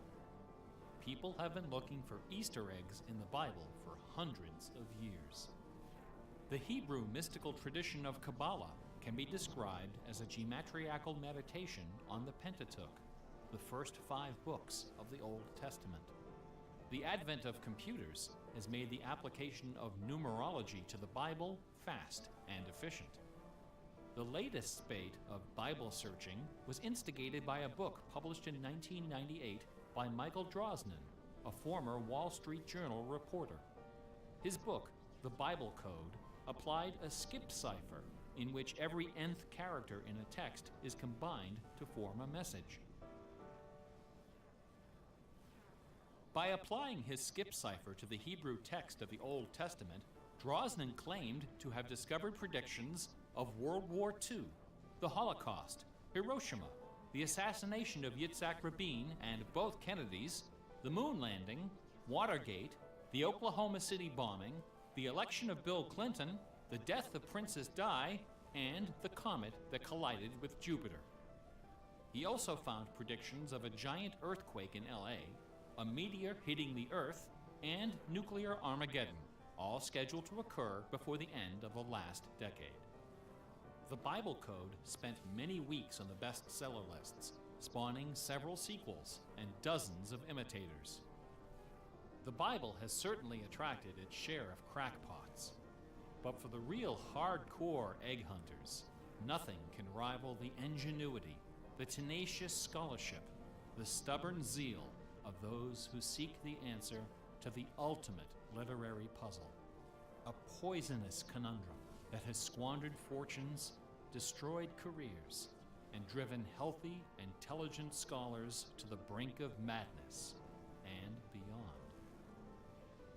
Who wrote Shakespeare? The essays and books devoted to the Shakespeare authorship problem are sufficient to fill a large library. Several such libraries actually exist. Not even a day-long tutorial, much less an hour lecture, can begin to do justice to this complex, bizarre, and dangerously tantalizing story. Nevertheless, for the unacquainted, I will attempt to summarize the issue in a few paragraphs. The undisputed facts of Shakespeare's life and career could be scribbled on the back of a cocktail napkin. We know for a fact that a man named William Shakespeare was born in 1564 in or around the village of Stratford upon Avon. We know that he had a wife and at least 3 children. We know he bought property in Stratford, was involved in several lawsuits with his neighbors, and died there in 1616, aged 52. We also know that during those same years, a man with a last name similar to Shakespeare worked as an actor on the London stage, eventually becoming co-owner of some of the theaters there. We also know that about the same time, a number of most excellent poems and plays were published in London under the name Shakespeare. We do not know for a fact that the landowner in Stratford and the actor in London with a similar last name were one and the same man. We do not know for a fact that either man had anything to do with the poems and the plays. All we know is that those poems and plays have, in the 400 years since their composition, come to be regarded as a pinnacle of Western culture. The works attributed to Shakespeare appear to have been written by a man or woman who knew something about just about everything. They're filled with references to mythology and classic literature, games and sports, war and weapons of war, ships and sailing, the law and legal terminology, court etiquette, statesmanship, horticulture, music, astronomy, medicine, falconry, and, of course, theater. Therein lies the problem. How could a farmer's son of uncertain schooling, from a mostly illiterate country village, a man of practically no account at all, wield such encyclopedic learning, with so much eloquence and wit, so much wisdom and human understanding? For the first 150 years, nobody questioned the traditional history of the bard. Then, in the late 18th century, Reverend James Wilmot, a distinguished scholar who lived just a few miles north of Stratford, decided to write a biography of the famous playwright. Dr. Wilmot believed that a man as well educated as Shakespeare must have owned a fairly extensive library, despite the fact that not a single book or manuscript is mentioned in his will. Over the years, he speculated, some of those books must have found their way into local collections. And so, the good Reverend Doctor scoured the British countryside, taking inventory of literally every bookshelf within 50 miles of Stratford. Not a single book from the library of William Shakespeare was discovered. Neither were there found any letters to, from, or about Shakespeare. Furthermore, no references to the folklore, local sayings, or distinctive dialect of the Stratford area could be found in any of Shakespeare's writings. After 4 years of painstaking research, Dr. Wilmot concluded, to his own dismay, that only one person contemporary with Shakespeare of Stratford had ever demonstrated the wide-ranging education and expressive talent needed to compose those poems and plays. That man was the multilingual author, philosopher, and statesman, inventor of the scientific method, chancellor to the courts of Queen Elizabeth and King James, Sir Francis Bacon. Dr. Wilmot never dared to publish his theory, but before he died, he confided it to a friend, James Cowell, who, in 1805, repeated it to a meeting of the Ipswich Philosophical Society. The members of the society were suitably outraged, and the scandalous matter was quickly forgotten. Then, in 1857, a lady from Stratford, Connecticut, published a book called The Philosophy of the Plays of Shakespeare Unfolded. In this book, Miss Delia Bacon, no relation to Francis, claimed that the works of Shakespeare were written by a secret cabal of British nobility, including Sir Walter Raleigh and Sir Philip Sidney, as well as Sir Francis Bacon. Delia Bacon's book electrified the world of letters. Battle lines were drawn between the orthodox Stratfordians and the heretical Baconians. Literary societies and scholarly journals were formed to debate the evidence. Hundreds of pamphlets, newspaper articles, and essays were published defending each side and ridiculing the opposition with that self-aggrandizing viciousness peculiar to tenured academics. Armed with her explosive book, Delia Bacon journeyed to Stratford-upon-Avon and, unbelievably, obtained official permission to open Shakespeare's grave. However, when the moment came to actually lift the stone, Delia's self-doubt precipitated a catastrophic nervous breakdown. She later died penniless in a madhouse. Around 1888, things began to get a bit out of hand. U.S. Congressman Ignatius Donnelly of Minnesota became interested in the Shakespeare controversy. One day, browsing through his facsimile copy of the First Folio of 1623, he noted that the word bacon appeared on page 53 of the Histories and also on page 53 of the Comedies.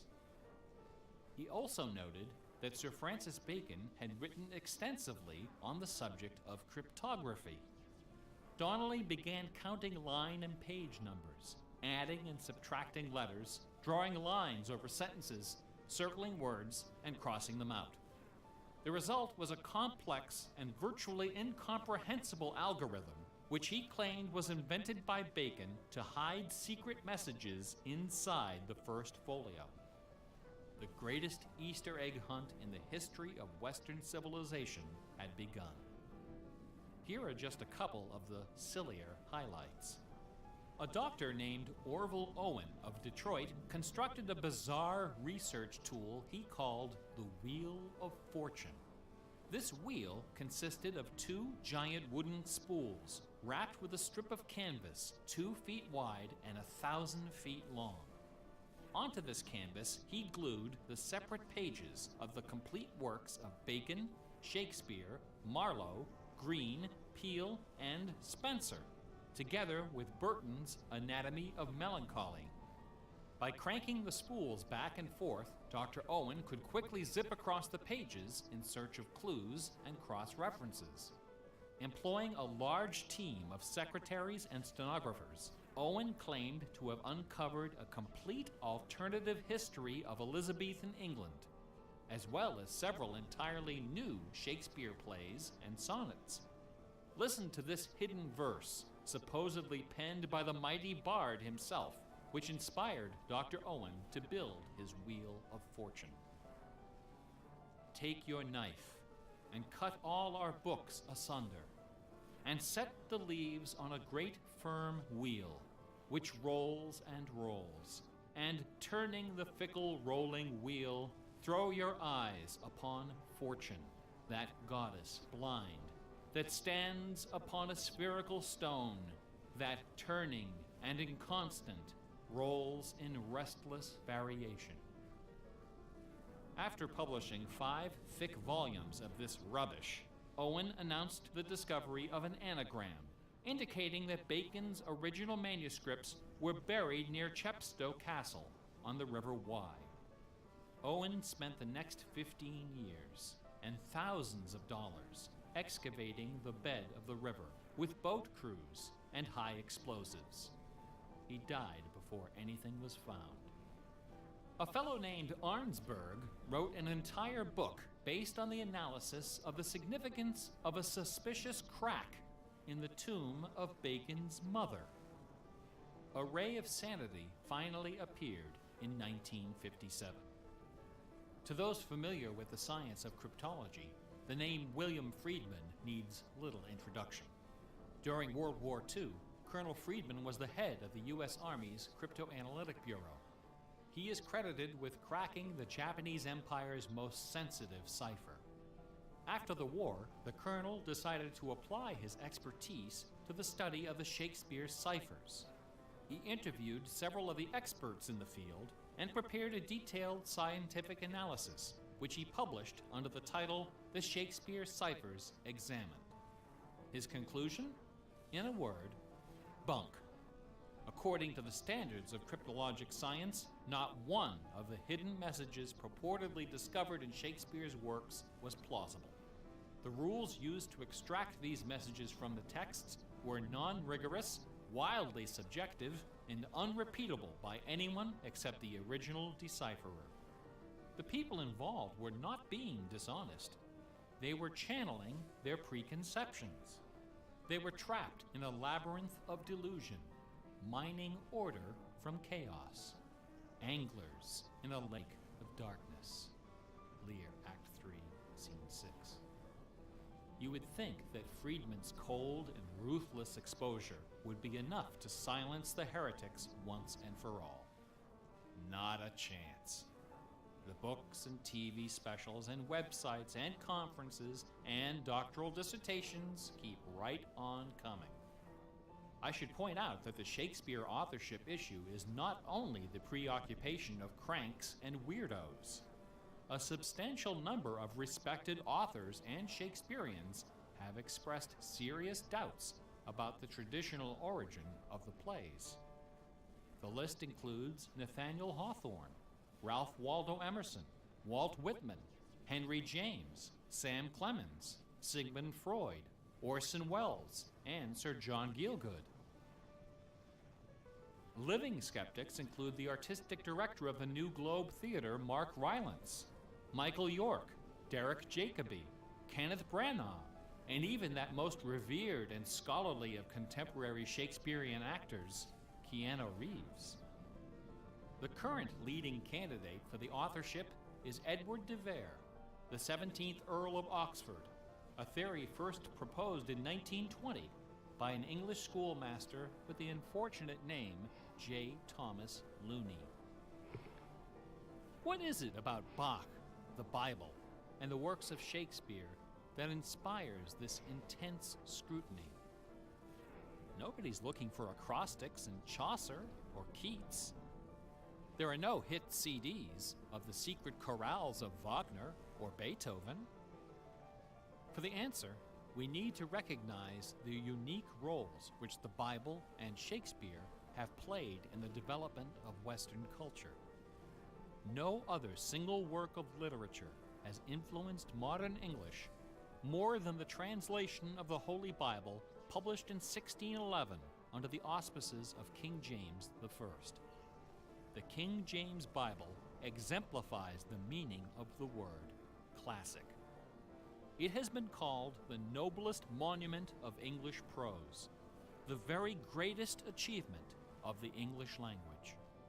It has served as an inspiration for generations of poets, dramatists, musicians, politicians, and orators. Countless people have learned to read by repeating the phrases in this, the only book their family possessed. Our constitutions and our laws have been profoundly shaped by its cadences and imagery. But even the glory of the King James Bible, compiled by a committee of 46 editors over the course of a decade, pales before the dazzling legacy of the Swan of Avon. The lowest estimate of Shakespeare's working vocabulary is 15,000 words, more than 3 times that of the King James Bible, and twice the size of his nearest competitor, John Milton. His poems and plays were written without the aid of a dictionary or a thesaurus. They didn't exist yet. It was all in his head. When Shakespeare had a thought for which Elizabethan English had no word, he invented one. The Oxford English Dictionary lists hundreds of everyday words and phrases which made their first appearance in the pages of the Bard.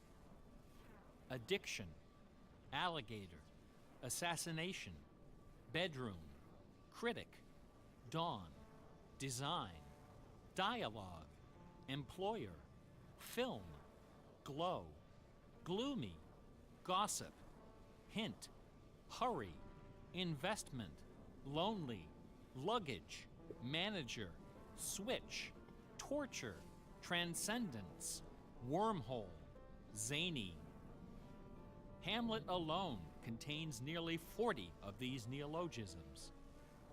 Who today would have this audacity, this giddy exuberance of invention?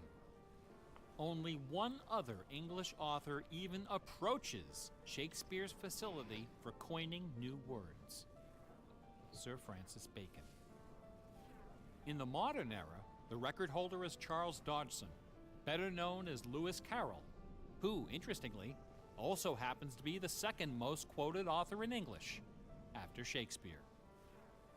Everyone has been profoundly molded by the influences of the King James Bible and Shakespeare.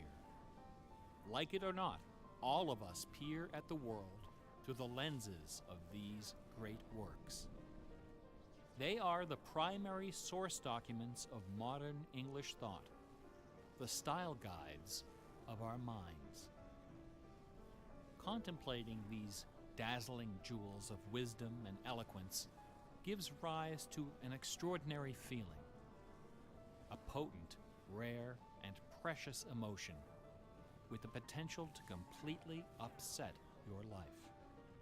An emotion powerful enough to make a man abandon his wife and children, forfeit career and reputation, lay down his possessions, and follow his heart without questioning.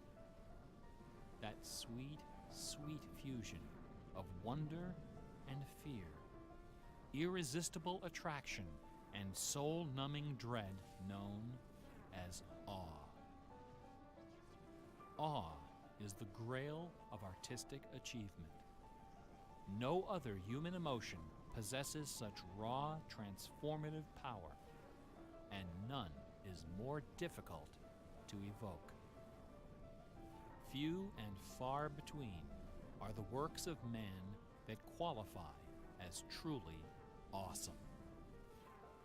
It is awe that convinces a rabbi to spend a lifetime decoding Yahweh from the Pentateuch. Awe that sends millions of visitors each year to the pyramids of Giza, Guadalupe, and Mecca. It was awe that drove poor Delia Bacon to her doom. Now, please don't come away from this lecture thinking that the key to awesome game design is the installation of Easter eggs. Ordinary games with their contrived Easter eggs and cheat codes are like the Battery of the Month Club. You have to trudge down to the back of the store to get what you really came for. If superpower is what people really want, why not just give it to them? Is our imagination so impoverished that we have to resort to marketing gimmicks to keep players interested in our games? Awesome things don't hold anything back. Awesome things are rich and generous. The treasure is right there. One afternoon, I was sitting alone behind the counter at that old Radio Shack store. My boss had stepped out for some reason. An elderly woman walked through the front door. Like most of our customers, she was shabbily dressed, probably on a fixed income.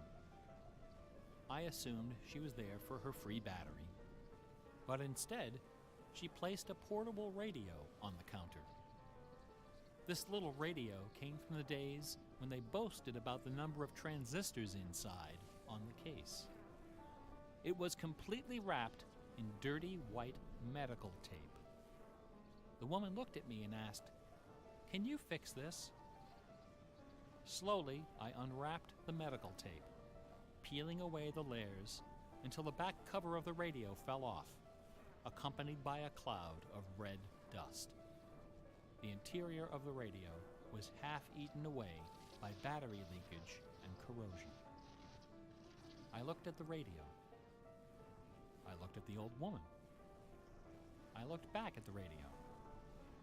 I reached behind me, where the expensive alkaline batteries were hanging like prescription medication, and removed a gleaming 9-volt cell from its gold blister pack. Then I pulled a brand new transistor radio from a box, installed the alkaline, and helped the lady find her favorite station. No money changed hands. She left the store without saying a word. Awesome things are kind of like that.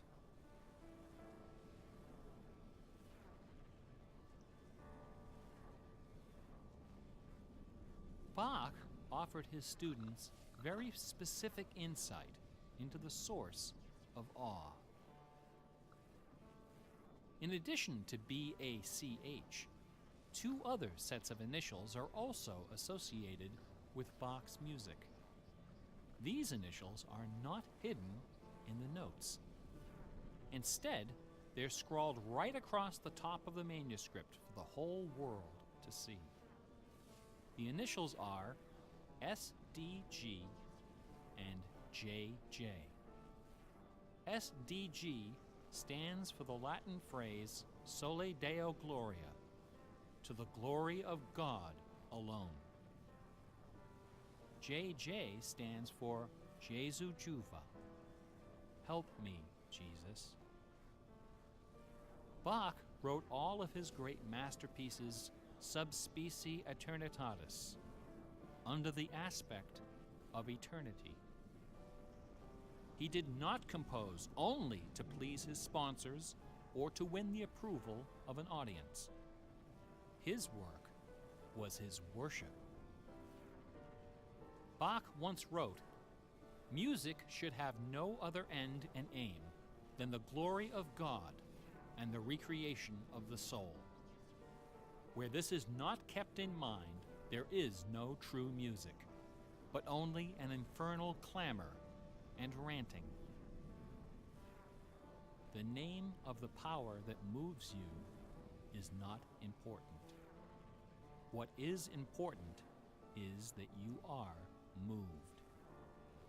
Awe is the foundation of religion. No other motivation can free you from the limits of personal achievement. Nothing else can teach you the art of flight. Computer games are barely 40 years old. Only a few words in our basic vocabulary have been established. A whole dictionary is waiting to be coined. The slate is clean.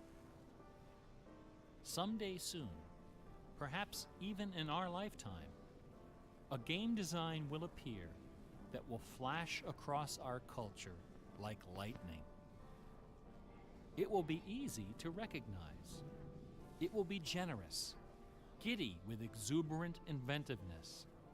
Scholars will pick it apart for decades, perhaps centuries.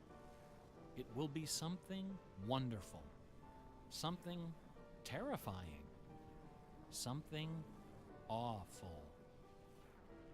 A few years ago, I was invited to speak at a conference in London. My wife joined me, and we took a day off for some sightseeing. We decided to visit England's second biggest tourist attraction, Stratford-upon-Avon. It was cold and rainy when our train arrived. Luckily, most of the attractions are just a short walk from the station. We visited Shakespeare's birthplace, a charming old house along the main street, which attracts millions of pilgrims every year, despite the complete lack of any evidence that Shakespeare was born there or even lived anywhere near it. We went past the school where Shakespeare learned to read and write, although no documents exist to prove his attendance.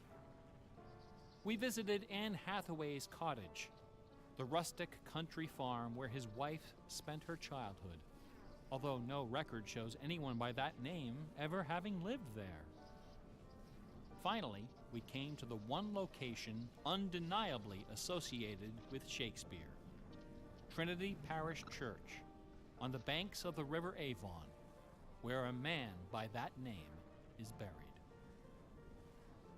This beautiful church is approached by a long walkway between rows of ancient gravestones, shaded by tall trees. The entrance door is surprisingly tiny. No cameras are allowed inside. The interior is dark and quiet. Despite the presence of busloads of tourists, the atmosphere is hushed and respectful. A few people are seated in the pews, deep in prayer. An aisle leads up the center of the church. The left side of the altar is brightly illuminated. On the wall above is a famous bust of the bard, quill in hand, gazing serenely at the crowd of pilgrims. On the floor beneath, surrounded by bouquets of flowers, at the very spot where Delia Bacon lost her mind, the gravestone of William Shakespeare bears this dire warning. Good friend, for Jesus' sake, forbear to dig the dust enclosed here. Blessed be the man who spares these stones, and cursed be he that moves my bones. Every year, 3 million pilgrims arrive from every nation on earth to approach this stone and consider the likeness of a man whose body of work can only be described as awesome. By contrast, the right side of the altar is dark and featureless. Nobody of any consequence is buried there. The only point of interest is a wooden case of simple design, carved of dark oak. Inside the case, sealed beneath a thick sheet of glass, lies a large open book. A plaque on the case identifies this book as a first edition of the King James Bible, published in 1611, when Shakespeare was 46. Not many pilgrims visit this side of the altar. Most of those that do simply glance at the book, read the plaque, and move along.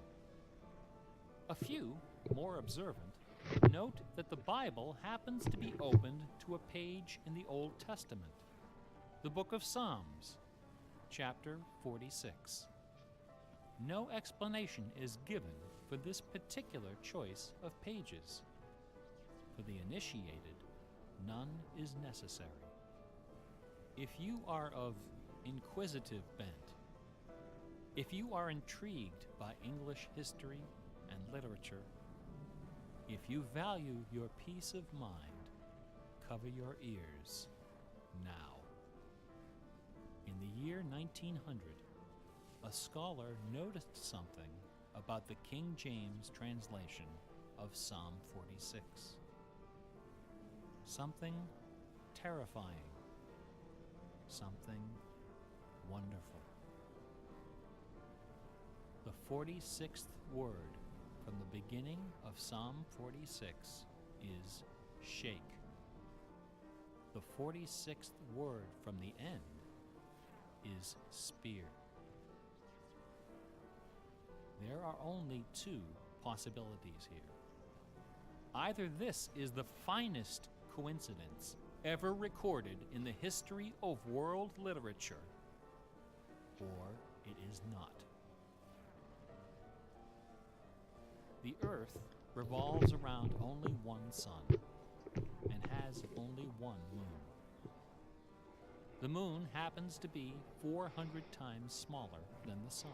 Yeah, remember, turn on The subtitles sun next time. happens to be 400 times farther away. And the apparent paths of the moon and sun in our sky That would be very helpful right now. happen to intersect exactly twice every month. Which means that every now and then, at long yet precisely predictable intervals, the lunar disk slips across the face of the sun and just barely conceals it for a few wonderful, terrible minutes. A fine coincidence, no? In June of 1977, a little man Safety, I with know. divergent eyes and a talent for mischief ascended a hilltop in the British village of Ampthill. At the summit of this hill is a tall, slender cross, a memorial to Catherine of Aragon, the first wife of Henry VIII. I think the word I'm looking for in that sentence sun, is inside. high in the If I remember south, correctly, it's either cast inside the or in, shadow of the or cross upon it's the me. grassy hillside. At exactly 12 noon, the man I'll have to removed pay attention. from his pocket a bar magnet. He turned the magnet so its north pole was facing south and Pay buried attention it to the EP. under the shadow of the cross. 2 years later, a few hours before the publication of his first book, the man returned to that hillside, this time in the dead of night. He used a compass to locate the magnet he had buried.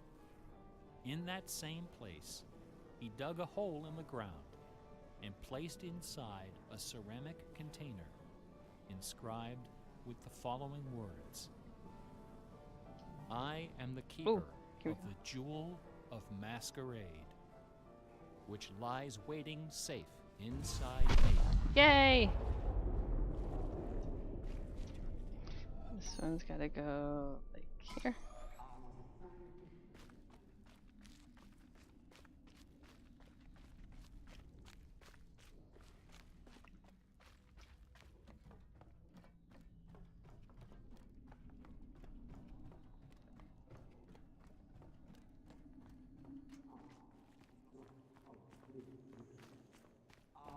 Interpretations of the world that tell you more about the guy who's talking than about the world he's talking about. Second-hand views of the world, made third-hand by your interpretation of them. Things like that, as opposed to this.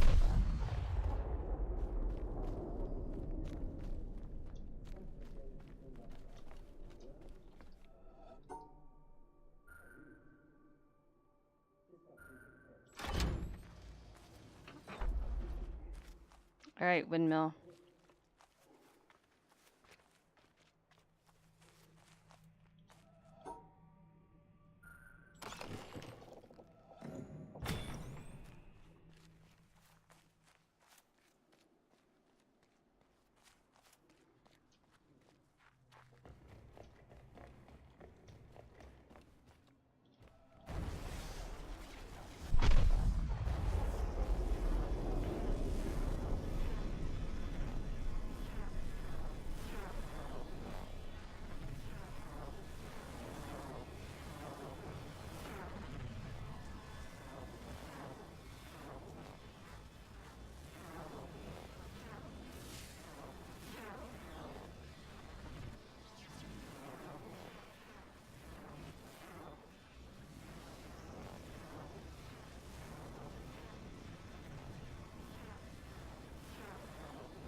That's one glitch down.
Right.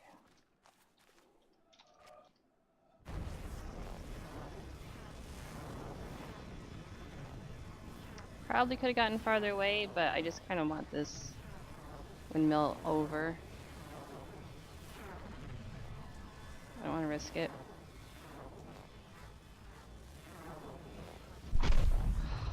Windmill done. Oh, what a relief.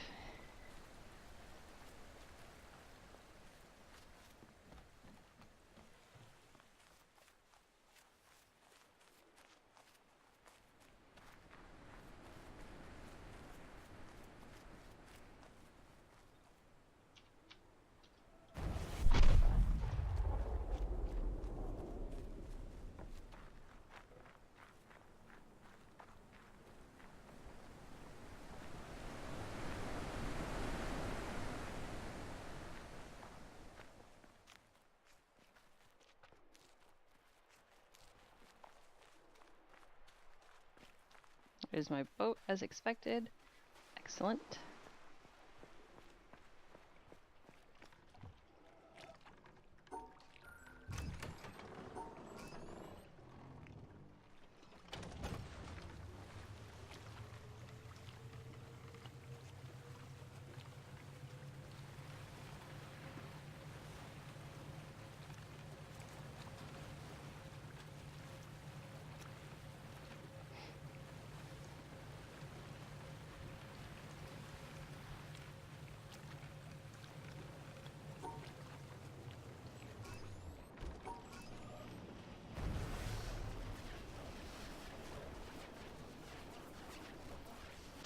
Oh shoot, I didn't speed up the boat.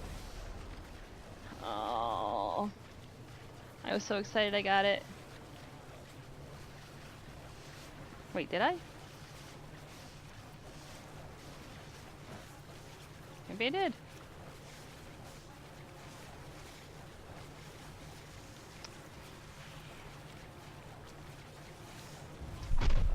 That is some impressive muscle memory right there.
felt sketchy.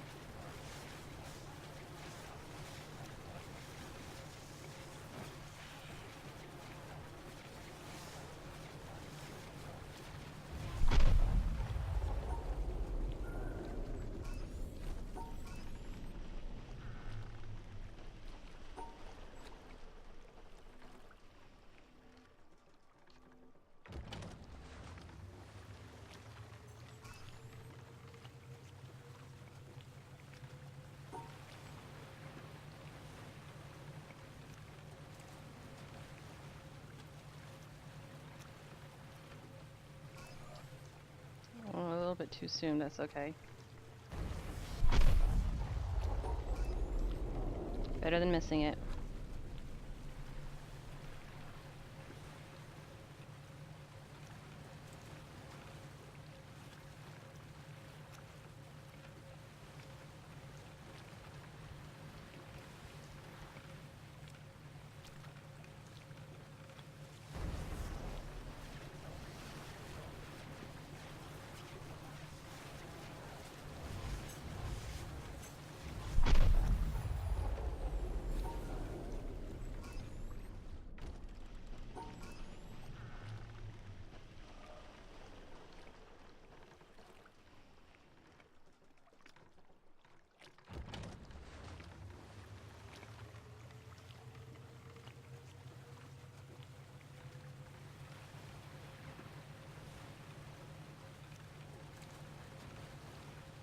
I just went back last night and recounted the desert clicks, so I should be good on Desert EP.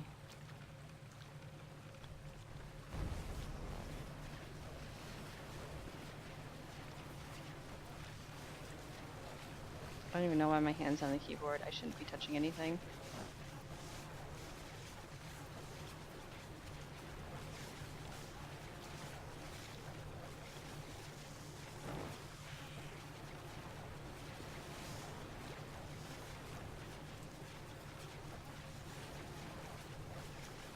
I hope I didn't miss anything. That'd be really sad.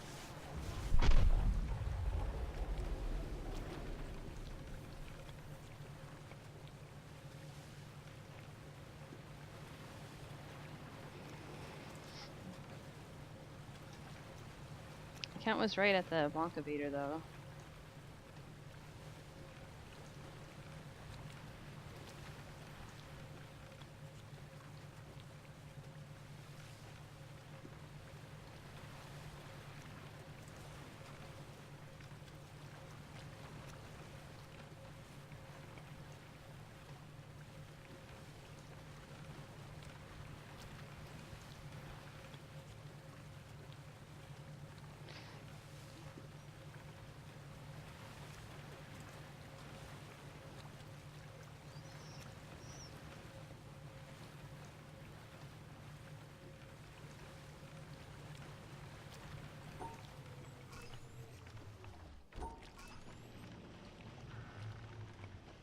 Okay.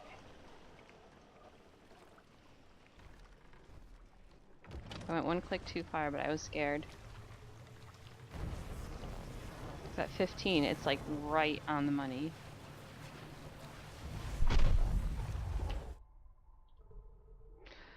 Ah, there we go. 523 plus 135 plus 6.